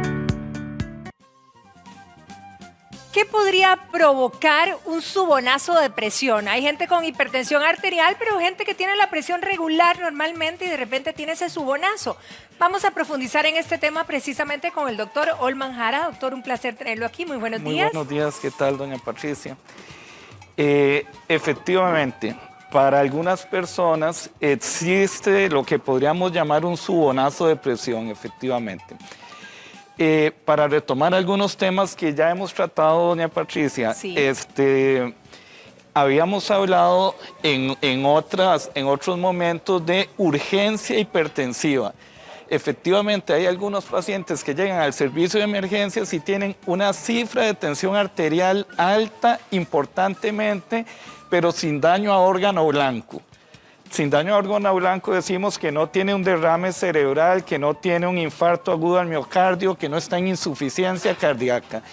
Esto es un subonazo de presión. Tiene una urgencia hipertensiva ¿Ahí del de paciente. cuánto aproximadamente estamos hablando que mida esa presión? Estamos hablando de 180, 110, por ejemplo, 160, 110. Ahora, lo que se pregunta mucha gente en casa es, ¿podríamos llegar a esa presión, una persona que tiene una presión normal o ha tenido una presión normal durante toda la vida, o solo podríamos estar hablando de hipertensión? Sí.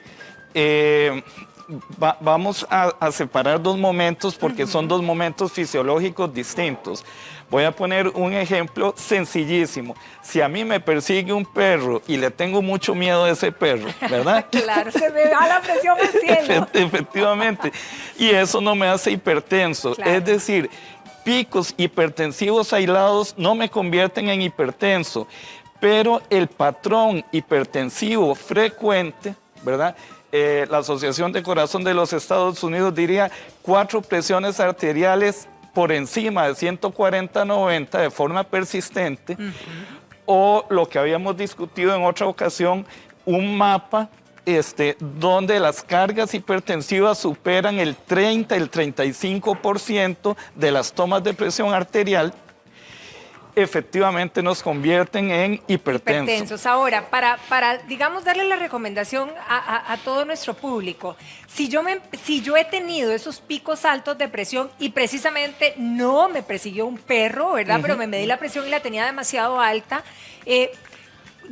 ¿cómo debo hacer la medición de mis presiones para controlar si efectivamente tengo esas 4 tomas altas? ¿En cuánto tiempo? ¿En qué horarios? ¿Con cuánta frecuencia? Sí. Hay una recomendación de la Asociación de Corazón de los Estados Unidos también.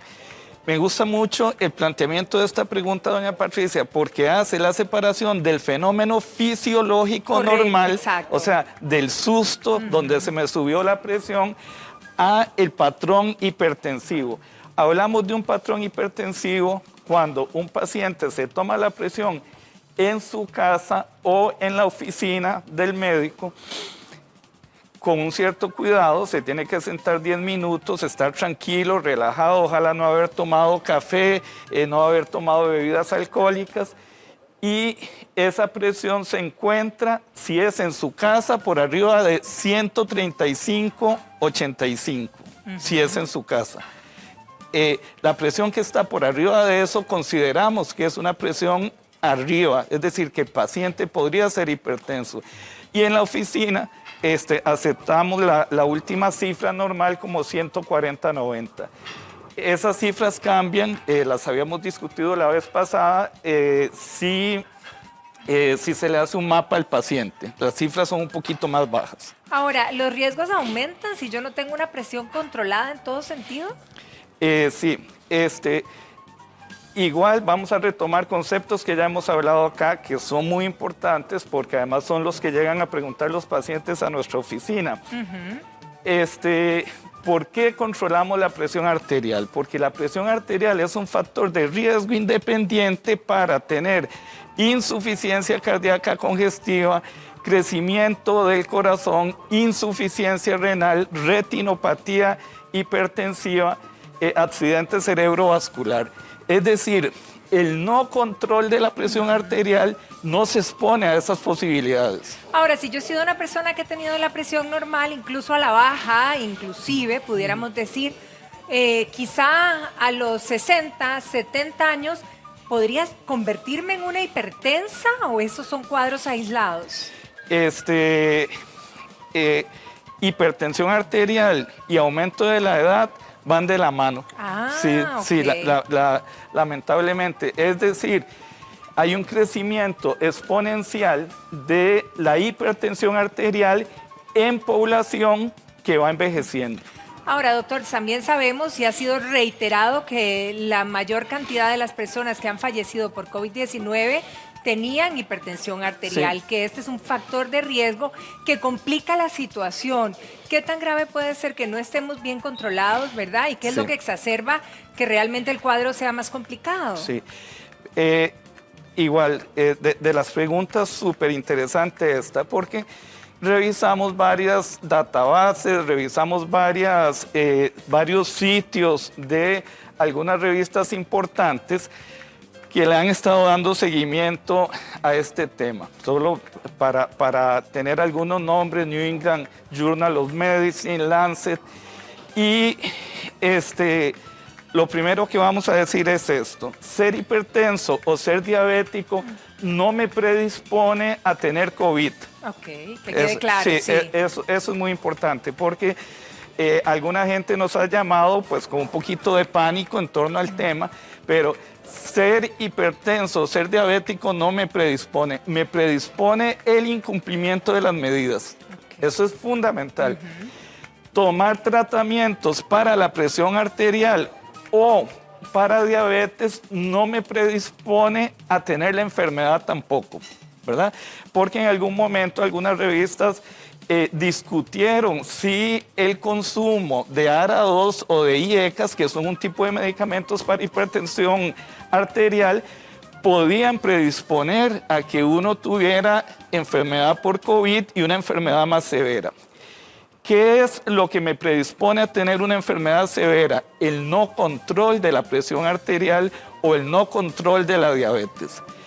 Y aquí es muy importante decir que si usted es hipertenso y le dijeron que es cardiópata isquémico, su riesgo aumenta 2 veces el riesgo de alguien que solo es hipertenso. Claro.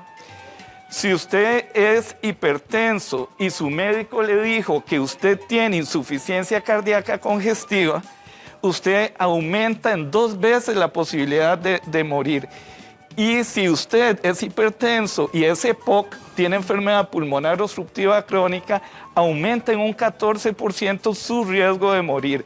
Es decir, el mensaje es muy claro: los pacientes con enfermedad crónica diagnosticada tienen que hacer un cumplimiento mayor de las medidas. Tienen que ser mucho más disciplinados. Ahora, ¿qué eventos del día a día, de la vida cotidiana, pueden hacer que se dispare esa presión arterial? Sí, hay varios. De nuevo, el ejemplo del perro es el ejemplo del perro es el ejemplo más claro.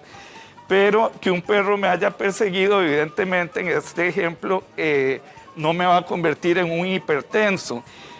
Pero la permanencia de una vida estresada sí modifica mis órganos y puede hacerme hipertenso. El aumento de peso. Sabemos que aumentos de pesos de 2 a 3 kilos, son pequeños aumentos incluso, pueden aumentar de 10 a 15 milímetros de mercurio la presión arterial.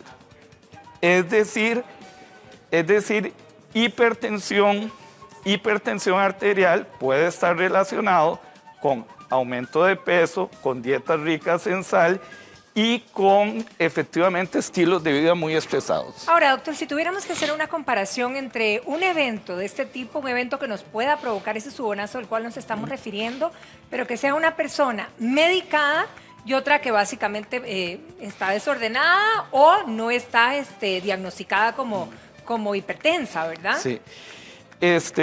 Lamentablemente, doña Patricia, viera que el paciente no diagnosticado como hipertenso es el que nos llega más frecuentemente con un subonazo de presión que puede estar relacionado con daño a órgano blanco. Es decir, el paciente llegó con el subonazo de presión y tiene insuficiencia cardíaca, llegó con el subonazo de presión y tiene un accidente cerebrovascular. Es decir, hipertensión arterial sigue siendo un enemigo silente.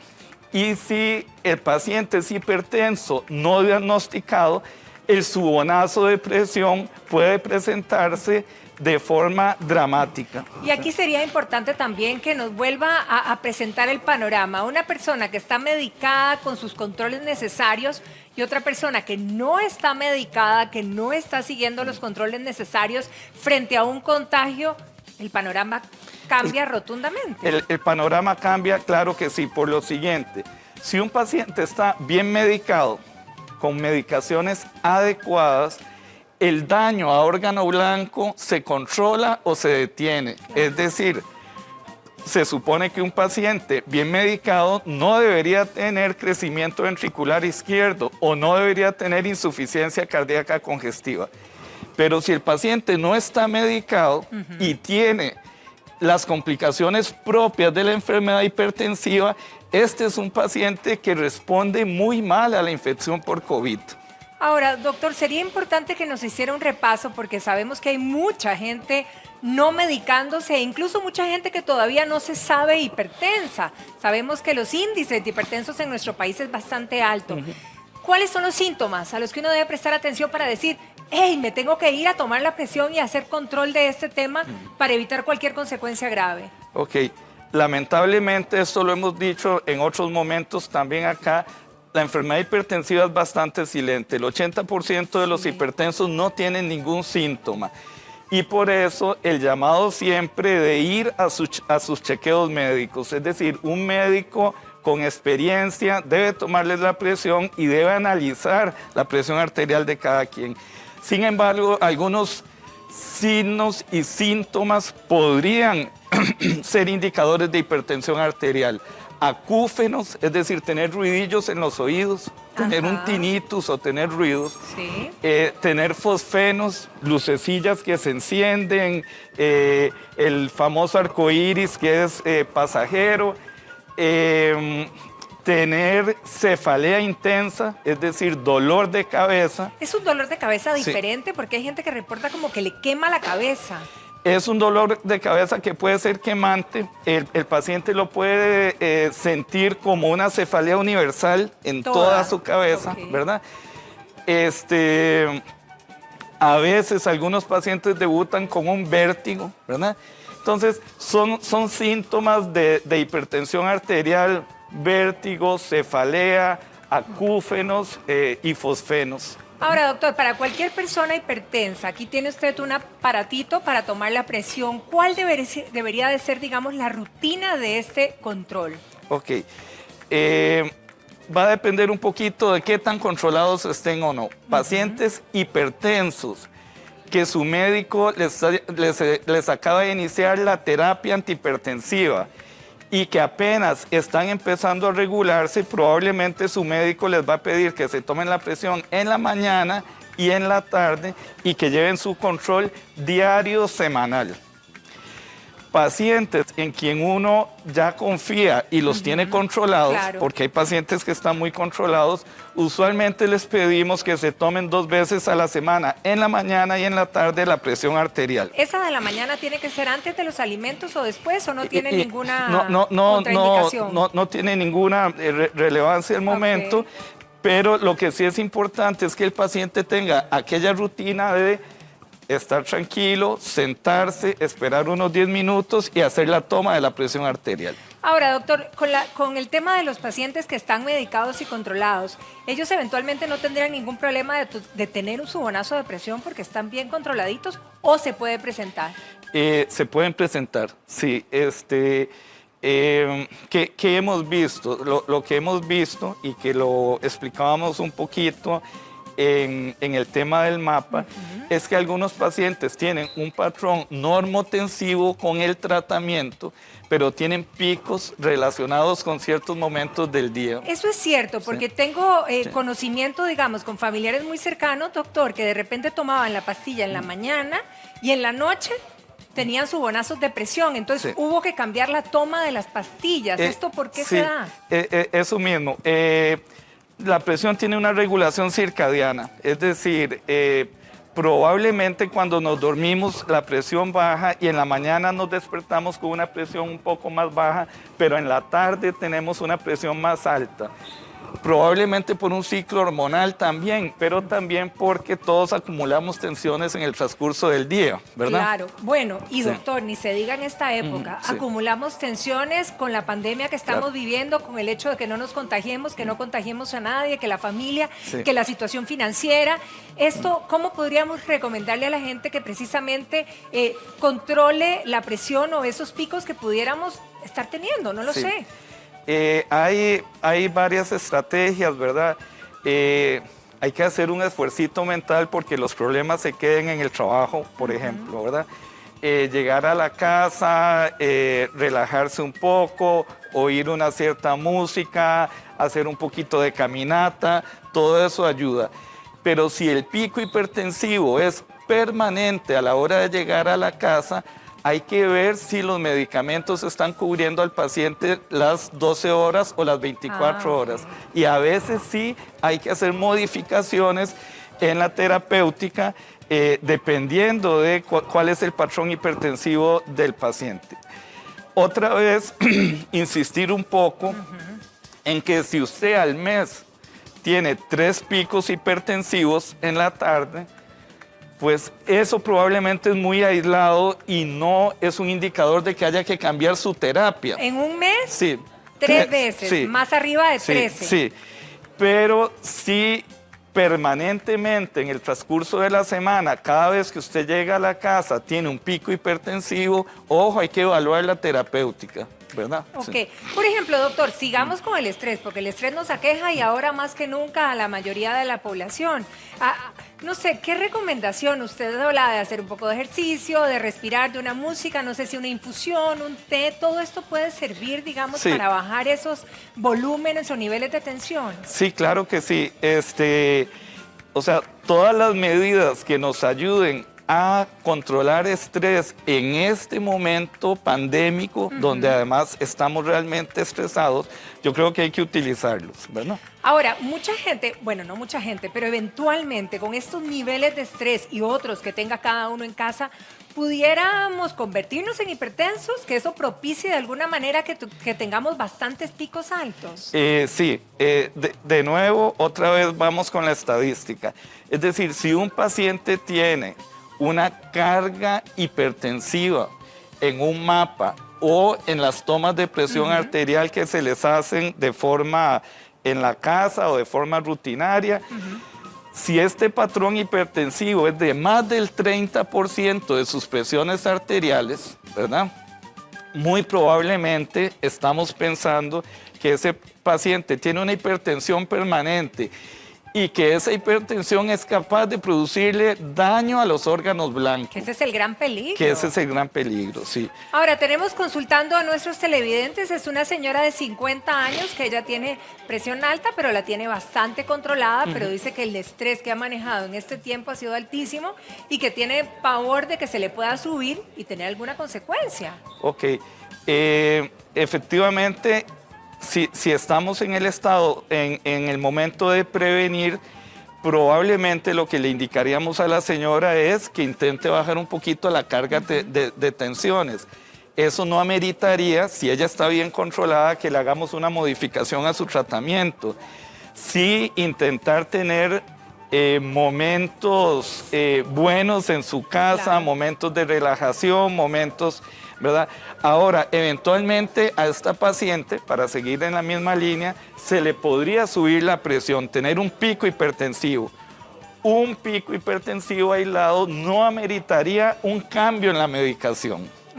Si ella empieza a tener un patrón hipertensivo permanente, entonces tiene que hablar con su médico y habría que hacerle las modificaciones. Bien. Tenemos otra persona consultando y precisamente sobre su abuelita, doctor. Y dice que su abuelita es hipertensa y básicamente en este tiempo, ¿verdad? Las noticias, y claro, nos aquejan a todos y nos ponen muy tensos. Y en este caso ella está muy preocupada porque cada vez que oye los casos ¿verdad? Y las noticias, se pone muy nerviosa. Sí, hay que extremar medidas con los abuelitos. Yo tengo una mamá que tiene 89 años. ¡Wow! ¡Qué linda! Tiene 89 años y todo el cuidado, ¿verdad? Hacia ella, la mantenemos aislada, ni modo, no nos visitamos, ni modo. Y este es un momento donde el amor se expresa no visitando a los adultos mayores. Hay otros mecanismos, hay computadora, hay Zoom, hay WhatsApp, hay otros mecanismos para expresar el amor, pero con los pacientes mayores, ¿verdad? Y este es un llamado, por favor, si usted está resfriado, si usted tiene síntomas, si usted sale a trabajar y está con personas que le pueden transmitir COVID, no visite a sus familiares mayores. Bien. Ahora, doctor, cuando usted habló de que si el 30% de las tomas de nuestras medidas de presión está más alta de lo normal, podríamos ya ser candidatos para ser hipertensos y habría que ir a checarnos. Este 30% lo estamos hablando de en una semana, en 15 días, en un mes, ¿cuándo realmente esa cifra sería la contundente? Ok. igual, muy buena su pregunta, doña Patricia, porque el 30% está descrito para el mapa, que lo trajimos la vez pasada acá y se los enseñamos a los televidentes. Así es. Si usted tiene 4 tomas de presión arterial en su casa, vamos a dejar de cifra porque esta cifra es muy fácil, 140/90. Ok. Si usted tiene 4 tomas de presión en su casa por arriba de 140/90, usted debería consultar con su médico. Bien. Porque posiblemente usted es hipertenso. Ok, clarísimo. Sí. Doctor, muchísimas gracias por Para todas servirle, estas doña explicaciones y para, por supuesto, ayudarnos a prevenir, a cuidarnos y a bajar el estrés. Es el mejor llamado en este momento, a pesar de lo que estemos viviendo, pero también puede controlar cualquier otro tipo de consecuencia de salud. Claro. Muchas gracias, doctor. Hasta luego, doña Que tenga un Pati. feliz día. Hasta luego. Muchas gracias. Ítalo. Si usted es de las personas que se le cae el pelo constantemente, le tenemos 3 fórmulas naturales que van a frenar esa caída de la mano del doctor José Funk. Bienvenido, doctor. Muchas gracias, muchas gracias. Bienvenido. Un honor estar aquí nuevamente. ¿Cuáles son esas recetas? Claro, bueno, la caída de cabello se puede dar, Ítalo, por muchas maneras, ¿verdad? En estos días de tanto encierro, hay gente que se estresa mucho y se le cae el cabello. Así es. Pero en el caso de las mujeres, que es muy frecuente, se puede dar también por un tema de desorden hormonal. Entonces, como primera opción, les presento el día de hoy un alimento, un superalimento que les puede ayudar con esos desórdenes. ¿Cuál es ese, doctor? Bueno, este alimento se conoce como yuba. Yuba también es conocido como piel de soya, porque es un producto a base de soya. Es este que tenemos por acá, ¿verdad? Como pueden notar... Que se ve como una pielcita por ahí. Ajá, el aspecto es como de una pielcita. Aquí lo tenemos en su presentación habitual, como lo vamos a encontrar en las tiendas, en los supermercados chinos, ¿verdad? Principalmente. Está deshidratado. Luego tenemos que remojarlo antes de poder manipularlo. Y aquí a la par tenemos ya un platico que les comparto el día de hoy, un plato muy simple, salteado con vegetales. Nosotros lo mezclamos con unos vegetales después de haberlo remojado en agua durante un tiempito.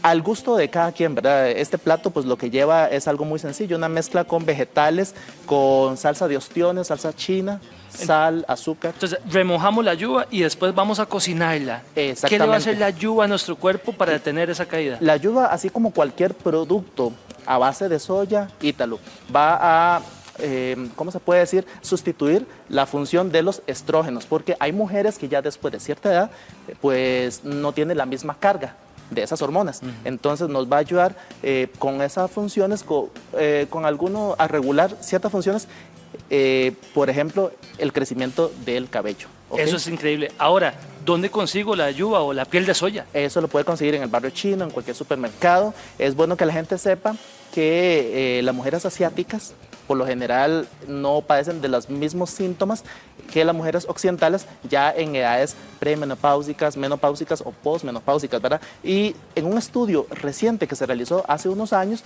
se llegó a la conclusión que esto es debido al alto consumo de soya que se da en la región asiática. ¿Qué otra receta tenemos, doctor? Ok, si continuamos con la parte hormonal, aquí tenemos también una hierba china muy interesante, que ya lo hemos presentado en otras ocasiones, se llama Tong Quai.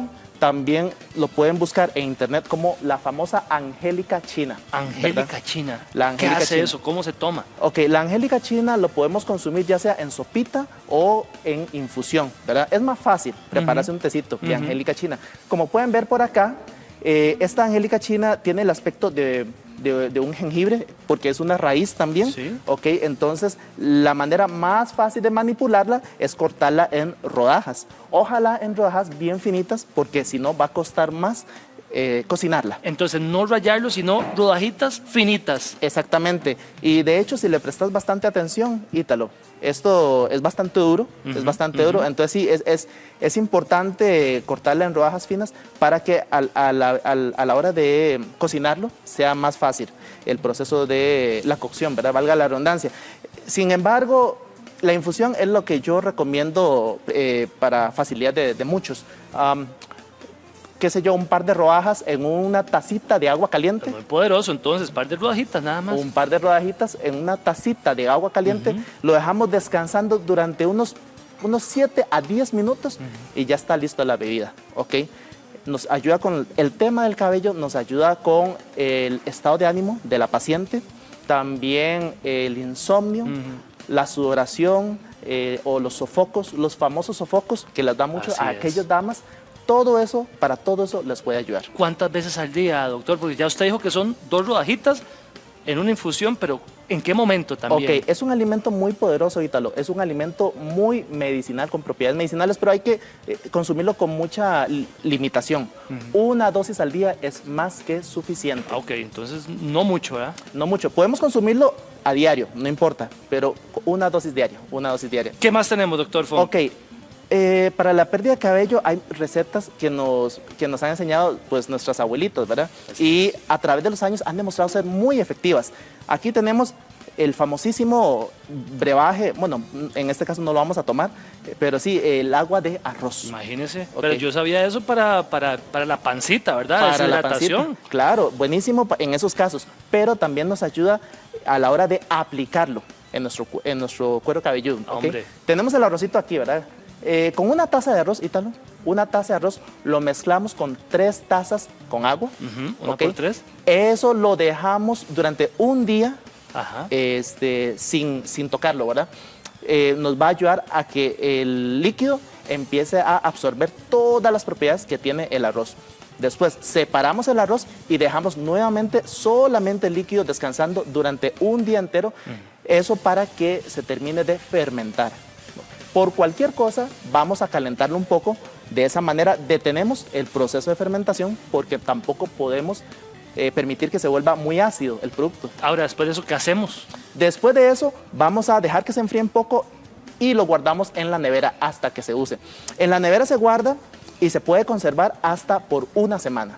Okay. ¿Cómo lo utilizamos? Vamos a aplicarlo después de habernos puesto el champú durante el baño. Como un acondicionador, llamémoslo así. De hecho, para las personas que utilizan acondicionador, también se puede colocar el acondicionador inmediatamente después de aplicarse el agua de arroz. ¿Ok? Y eso lo podemos hacer unas 3 veces por semana. ¿Se deja actuar cuánto tiempo, doctor? Eso, inmediatamente, después de aplicarse, de enjuagarse con el agua de arroz, nos aplicamos el acondicionador. En caso de las personas que usan acondicionador. Esa no la vio venir. Sí, y eso, ¿en qué nos ayuda, Ítalo? Esto es poderosísimo porque, si bien es cierto, no es el remedio que vamos a mandarle a una persona con caída de cabello, con una condición crónica, ¿verdad? Nos ayuda mucho para la gente que necesita que ese cabello crezca más rápidamente. Y no solo eso, también nos ayuda a fortalecer ese cabello para que no se nos caiga tan fácilmente. La cebolla, ¿qué tiene que ver en esto, doctor Fung? La cebolla, bueno, prácticamente lo mismo que hace el arroz, solo que contiene minerales diferentes, ¿verdad? Bueno, en el caso del arroz aprovechamos lo que es el selenio y algunas vitaminas. En el caso de la cebolla vamos a aprovechar el azufre. El azufre también nos va a ayudar a estimular la circulación sanguínea. Ok, el cabello sabemos que crece por del folículo capilar, ¿verdad? Sí. Y eso es en el cuero cabelludo. Necesitamos estimular la circulación en esa región. Entonces, ¿qué es lo que vamos a hacer? Vamos a tomar un par de cebollas, Ítalo, lo vamos a partir en rodajas también, después de haberlas pelado, por supuesto, y la vamos a colocar preferiblemente en un extractor. ¿Por qué? Porque sabemos que el extractor manda para un lado toda la fibra y todo lo demás. Y para el otro lado lo que es el zumo. Que tenemos acá. Y eso es lo que vamos a aprovechar. El zumo de la cebolla. Esto se puede aplicar con un ligero masaje, Ítalo. Unas 3 veces durante el día. Masajito entonces con esto. Sí. O si le empieza a irritar las manos, porque sabemos que la cebolla es muy fuerte, ¿verdad? Sí. Entonces puede aplicarlo con gasa. Lo importante es que se aplique sobre el cuero cabelludo.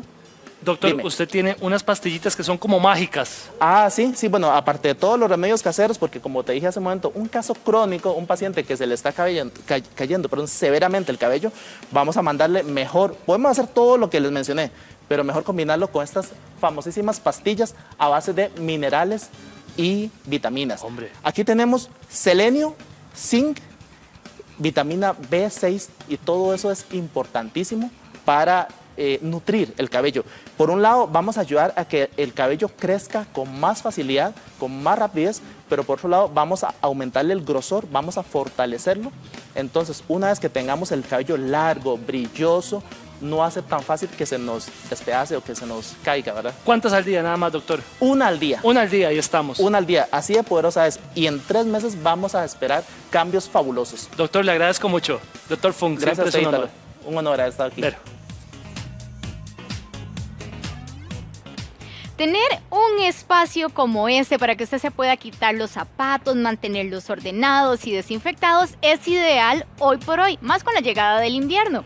Ana Alfaro nos acompaña en esta mañana y nos habla de esta manera de mantener todo en orden, zapateras y todo lo demás. Muy buenos días, Ana. Buenos días, muchas gracias por la invitación. Nosotros somos una pyme especializada en el diseño y producción de mobiliario metálico. Obviamente ahorita con el COVID nos dimos cuenta de una necesidad súper importante y es que la gente necesita dejar las cosas afuera de la casa. Y podemos ir examinando y viendo cada una de ellas porque vean qué bonito. Sí, Por ejemplo, claro. Esta no solo tenemos el espacio para colocar los zapatos, incluso si están mojados creo que esto se vuelve muy práctico, sino que además podemos decorar. Sí, claro. Esta, la idea, bueno, tiene para colocar 6 pares de zapatos. El diseño hace que no quede visible, lo que permite es que sea súper ordenado. Y bueno, esta parte ya es para una idea más de decorativa, poner una planta, también se pueden poner las sombrillas, poner como interior objetos de limpieza. O exterior, ¿Dónde? Donde quieran. Esto funciona para... En los vestíbulos de la casa hay gente que tiene espacio en los corredores, entonces les funciona un montón ponerlos afuera o también los pueden poner adentro de la casa. Un material como este, ¿qué mantenimiento necesita? Nada, limpiarlo con agua y un trapito y ya. Y eso es todo. Para eso desinfectarlo es todo. igual. Sí, no igual que cualquier. Ajá. Lo bueno de nuestros muebles es que, y lo que nosotros siempre buscamos es que tengan buena calidad para que duren bastante. Además, o sea, la idea. Fuertes, Este es otro diseño que es para familias mucho más grandes, porque acá podemos guardar 10 zapatos. Bueno, la cantidad de pares de zapatos. Sí. Puedes guardarlos. Y después la otra cosa buena es que cuando vos llegas a la casa te puedes sentar, quitarte los zapatos y ponerlos. Igual si quieres poner cositas de la casa y acá por ejemplo los que traigo que tengo que desinfectar. Y otra cosa buena de esto es que permite la ventilación para lugares que llueve mucho o está muy húmedo. Entonces dejas los zapatitos ahí, ellos mismos se pueden ir secando. Sin ningún problema, que es otra Seguimos estamos por en acá. invierno. Este otro diseño es un perchero. Cuando uno llega puede poner el bolso, poner el abrigo, las bolsas del súper, incluso todo. Cuando uno ocupa llegar y desinfectar tiene todo. Ganchito. Este sirve como para poner todas las cositas que uno trae. Y este otro, archivero, funciona también para poner en la entrada de la casa. Podemos ponerlas un tarrito, yo tengo como con las llaves. Y después aquí los objetos de limpieza. Claro. Sí, lo adaptamos a lo que si pongo el bolso, pongo las mascarillas, llaves, las bolsas del súper, todo lo que uno ocupa cuando va saliendo. Entonces funciona perfecto para ponerlo en la entrada. La idea es que no ingresen a la casa, que se quede en el espacio donde podamos desinfectar, que se vea lindo, porque además que se vea ordenado y que se vea estético. Y entonces estas son las opciones.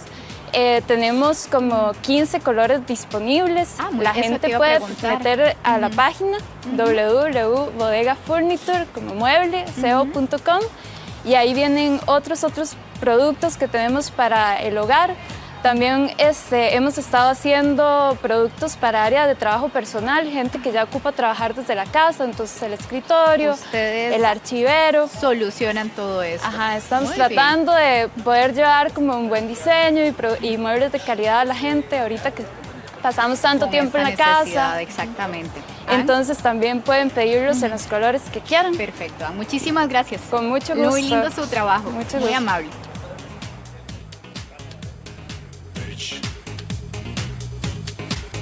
¿Usted necesita en este momento mobiliario o equipo para trabajar o estudiar en la casa?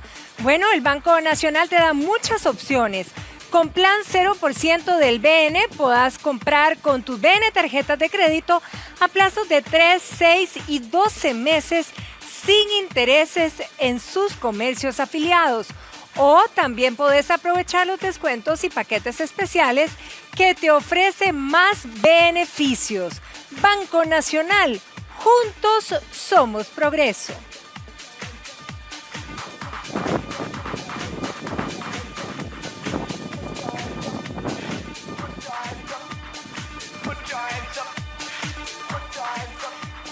Una mañana ventosa pero preciosa. Vamos a una pausa y cuando regresemos, ¿saben? Vamos a hablar de rosas.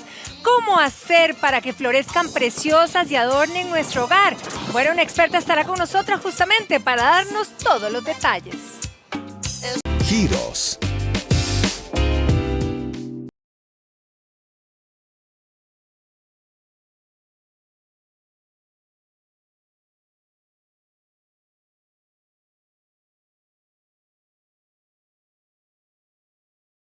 Como uno quisiera, hoy Marcela Gamboa está con nosotros justamente para ayudarnos en esta temática. Marce, muy buenos días. Hola, bienvenida. buenos días, gracias. Sí, bueno, las rosas siempre, en su gran mayoría, son las favoritas de nuestro jardín.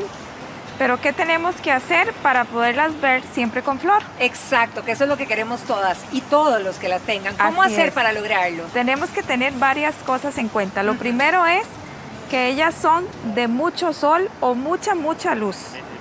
No las podemos tener en un lugar bajo techo o dentro de la casa porque ahí definitivamente no nos van a tienen florear. que estar en terraza o en jardín y que les dé mucho sol. Mucho sol. Ok, Primero que todo. Número 2. Número 2, tenemos que tener en cuenta que una planta bien nutrida nos va a dar la floración correcta, el tamaño de flor y una flor de calidad. Entonces, el segundo aspecto en tomar en cuenta es que no le vaya a faltar su alimento todos los meses. O sea, ¿eso te referís al abono? Ese es el abono. ¿Cada cuánto y qué tipo de abono es el recomendable? Ok, por ejemplo, estas que tenemos acá, que están listas para trasplantar en el jardín, necesitamos que crezcan. Entonces, todos los meses les vamos a poner el abono de raíz, que es este que está acá.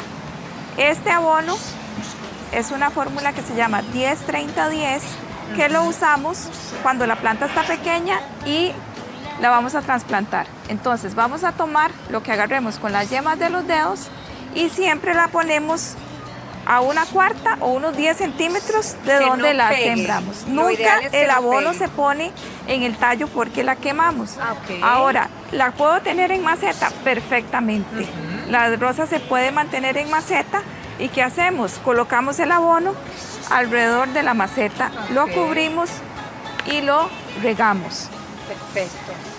Esa es la nutrición que ella necesita todos los meses. Ahora, nutrición es abono, pero entonces cuando hablamos de alimentarlas el agüita, ¿cada cuánto debemos regarla? Ahora, la planta la podemos regar todos los días. Y ahora, en esta época de lluvia, es muy sensible a que le dé hongo. La rosa tiene esa característica. Entonces, ¿qué podemos hacer para que no nos afecte el hongo en esta época de lluvia? El hongo se manifiesta de esta forma en la rosa, es como una manchita negra que se les hace en las hojas. Esa es una hojita de una rosa que tiene hongos. Exactamente. Ok, Entonces, esa mancha negra. Déjala que la vean bien ahí para que reconozcan. A veces no sabemos nosotros en casa reconocer cada plaguita o cada situación de nuestras matitas. este es un hongo, Ok. este es un tipo de hongo. Hay otro que se manifiesta con una manchita blanca, muy similar pero en blanco. O si notamos que empieza a botar la hoja. Entonces, para prevenir que no nos vaya a suceder eso, si vemos que la planta está sana y no tiene esto, en esta época de lluvia vamos a usar en 1 litro de agua 5 cucharadas de leche. 5 son 50 cc. Ajá. Echamos 5 cucharadas en 1 litro y rociamos la hoja al frente y por abajo. Solo en la hoja. ¿Por ¿Cada qué? cuánto, Marce? Una vez a la semana. Ok. Entonces, esto nos va a hacer una película en la planta como para protegerla, que si llega la espora, no encuentre aquí su hogar y se reproduzca o nos dañe la planta. ¿Podrías volver a repetir el ejercicio, Claro que sí. porfa? Entonces, lo rociamos al frente y abajo. por debajo. Una vez por semana para las que tienen honguitos. Ojo, es por la humedad de este tiempo. Esa es para prevenir que no nos caiga el hongo. Para prevenir. Para prevenir. Ok. Si ya notamos que la rosa ya tiene esta mancha o que si nos botó la hoja, ya ahí sí tenemos que aplicarle un fungicida para sanarla. Y todas esas hojas que caen en el suelo, es importante estarlo removiendo para que el hongo no haga nido en el suelo. ¿De veras tan potente? Entonces ya Exactamente, porque digamos, donde él encuentra humedad, encuentra un lugar Se adecuado anida, sí. y se sigue reproduciendo. Otro aspecto que tenemos que tomar en cuenta con la rosa es que una vez que ya va pasando la flor, es importante cortársela. Ya esta flor ya va pasando, incluso la podríamos dejar unos días más, pero entonces una vez que le pasa la flor, la cortamos sin miedo. ¿Por qué? Sin miedo, ¿cómo? Porque a veces nos dicen que podar mal una rosa podría terminar, ¿verdad?, matándola. En este tamaño no le podemos todavía dar una poda de formación, porque necesitamos que tenga más altura. Entonces, en este tamaño nada más la cortamos en la yema que sigue y ya la cortamos, porque si no la planta gasta su energía en tratar de mantener viva la flor, pero ya esta flor ya sabemos que ya no va a continuar con vida. Entonces, cuando ya la planta, recordemos que es un arbusto, si nosotros la dejamos, la rosa nos va a llegar a medir hasta más de 2 metros. Pero ¿qué pasa? A nosotros no nos gusta llegar y ver que la flor nos quede a la altura de la vista. Claro, entonces, para disfrutarla. Esa poda tenemos que hacerla, la podemos hacer una poda drástica, que es desde el tallo, cortamos, pero esa poda es importante cómo hacerla. Nosotros recomendamos siempre hacerla cuando la luna está en cuarto menguante. No, todo tiene su ciencia. Porque en ese momento la savia de la planta está en la raíz. Si yo corto, la planta no se nos va a deshidratar. Igual, toda poda, incluso esta flor que ya no tiene vida, la hacemos en cuarto menguante. Si no estamos en menguante, ¿qué hacemos? La podamos antes de las 8 de la mañana. Antes de las 8 Antes de las 8 de la mañana. ¿Y en verano o invierno da lo mismo? Da lo mismo, sí. Okay. Ahora, Marcia, da lo mismo, digamos, o más bien, cambio la pregunta, las recomendaciones que hiciste aplican para todo tipo de rosas, porque aquí vemos un montón de rosas diferentes. Hay en gran variedad de rosas, pero en sí el cuidado de todas es el mismo. Pues, hay unas de botón grande, estas por ejemplo crecen en ramo, es un ramo de rosas, hay unas con perfume, otras sin perfume. Pero en sí el cuidado es el mismo, una buena nutrición todos los meses. Ahora, cuando ya la planta creció, vamos a pasar a un fórmula completa. Porque aquí viene con más nutrientes todavía. O sea, como cuando le cambiamos el alimento al perro, tal cual. Es igual. ¿Por qué? Porque ya tiene más necesidades. Ya entonces, es más adulta. Este abono, el fórmula completa, además de los 3 elementos, tiene elementos menores. Entonces, que eso la planta me lo va a pedir. Ahora, ¿cada cuánto florece una rosa? Vea, mientras esté al sol y le estemos cortando lo que ya pasó, ella sigue higiendo y se va a mantener con flor. Lo ideal es tenerla en el lugar adecuado y darle los cuidados mes a mes que ella requiere. Y digamos, no hace la diferencia. Usted decía que era bueno tenerla en la maceta, pero también podríamos tenerla en el jardincito y no pasa nada. No pasa nada. Si nosotros en el jardín no tengo tierra o todo lo tengo en cemento, puedo perfectamente ponerla en una maceta y tenerla ahí al sol directo. Perfecto. Hay público nuestro, amigos televidentes, preguntando sobre el abono. Marcia, otra vez, si le pudieras repetir que hay que abonarlas una vez al mes si queremos tener rosas hermosas. Exactamente. ¿Por qué? Porque esto nos va a dar calidad, que el tallo sea fuerte, que se aguante el pétalo y que una vez que el tallo está bien, nos siga floreando. Entonces, este que está acá, este es abono de raíz. Este lo ocupamos cuando vamos a sembrar la planta. ¿Por qué? Porque ocupamos que la raíz se desarrolle en el suelo y la planta crezca. Perfecto. Ahora, bueno, ya trasplanté la planta, ya tiene unos 6 meses. Mi planta me está pidiendo más comida todavía. Entonces, usamos este otro, que este es un fórmula completa. Lo podemos conseguir así, fórmula completa. Ese es el único abono, ¿verdad? Nada en las matitas ni en las hojitas. Siempre en el borde, unos 10 centímetros. Y otro aspecto importante, hoy que está haciendo viento, las vamos a sembrar que el viento les pegue de frente para que no nos las vaya a maltratar o a quebrar el injerto. Perfecto. Marcela, como siempre, muchísimas gracias por todos estos consejos para que nuestros jardines y plantitas estén hermosas. Muchas gracias. A ustedes. Bien, nosotros nos vamos, son las 10 en punto de esta mañana. Muchísimas gracias por habernos acompañado durante estas 2 horas. Que Dios los acompañe, que tengan un día exitoso. Cuídense mucho, nos vemos mañana 8 en punto.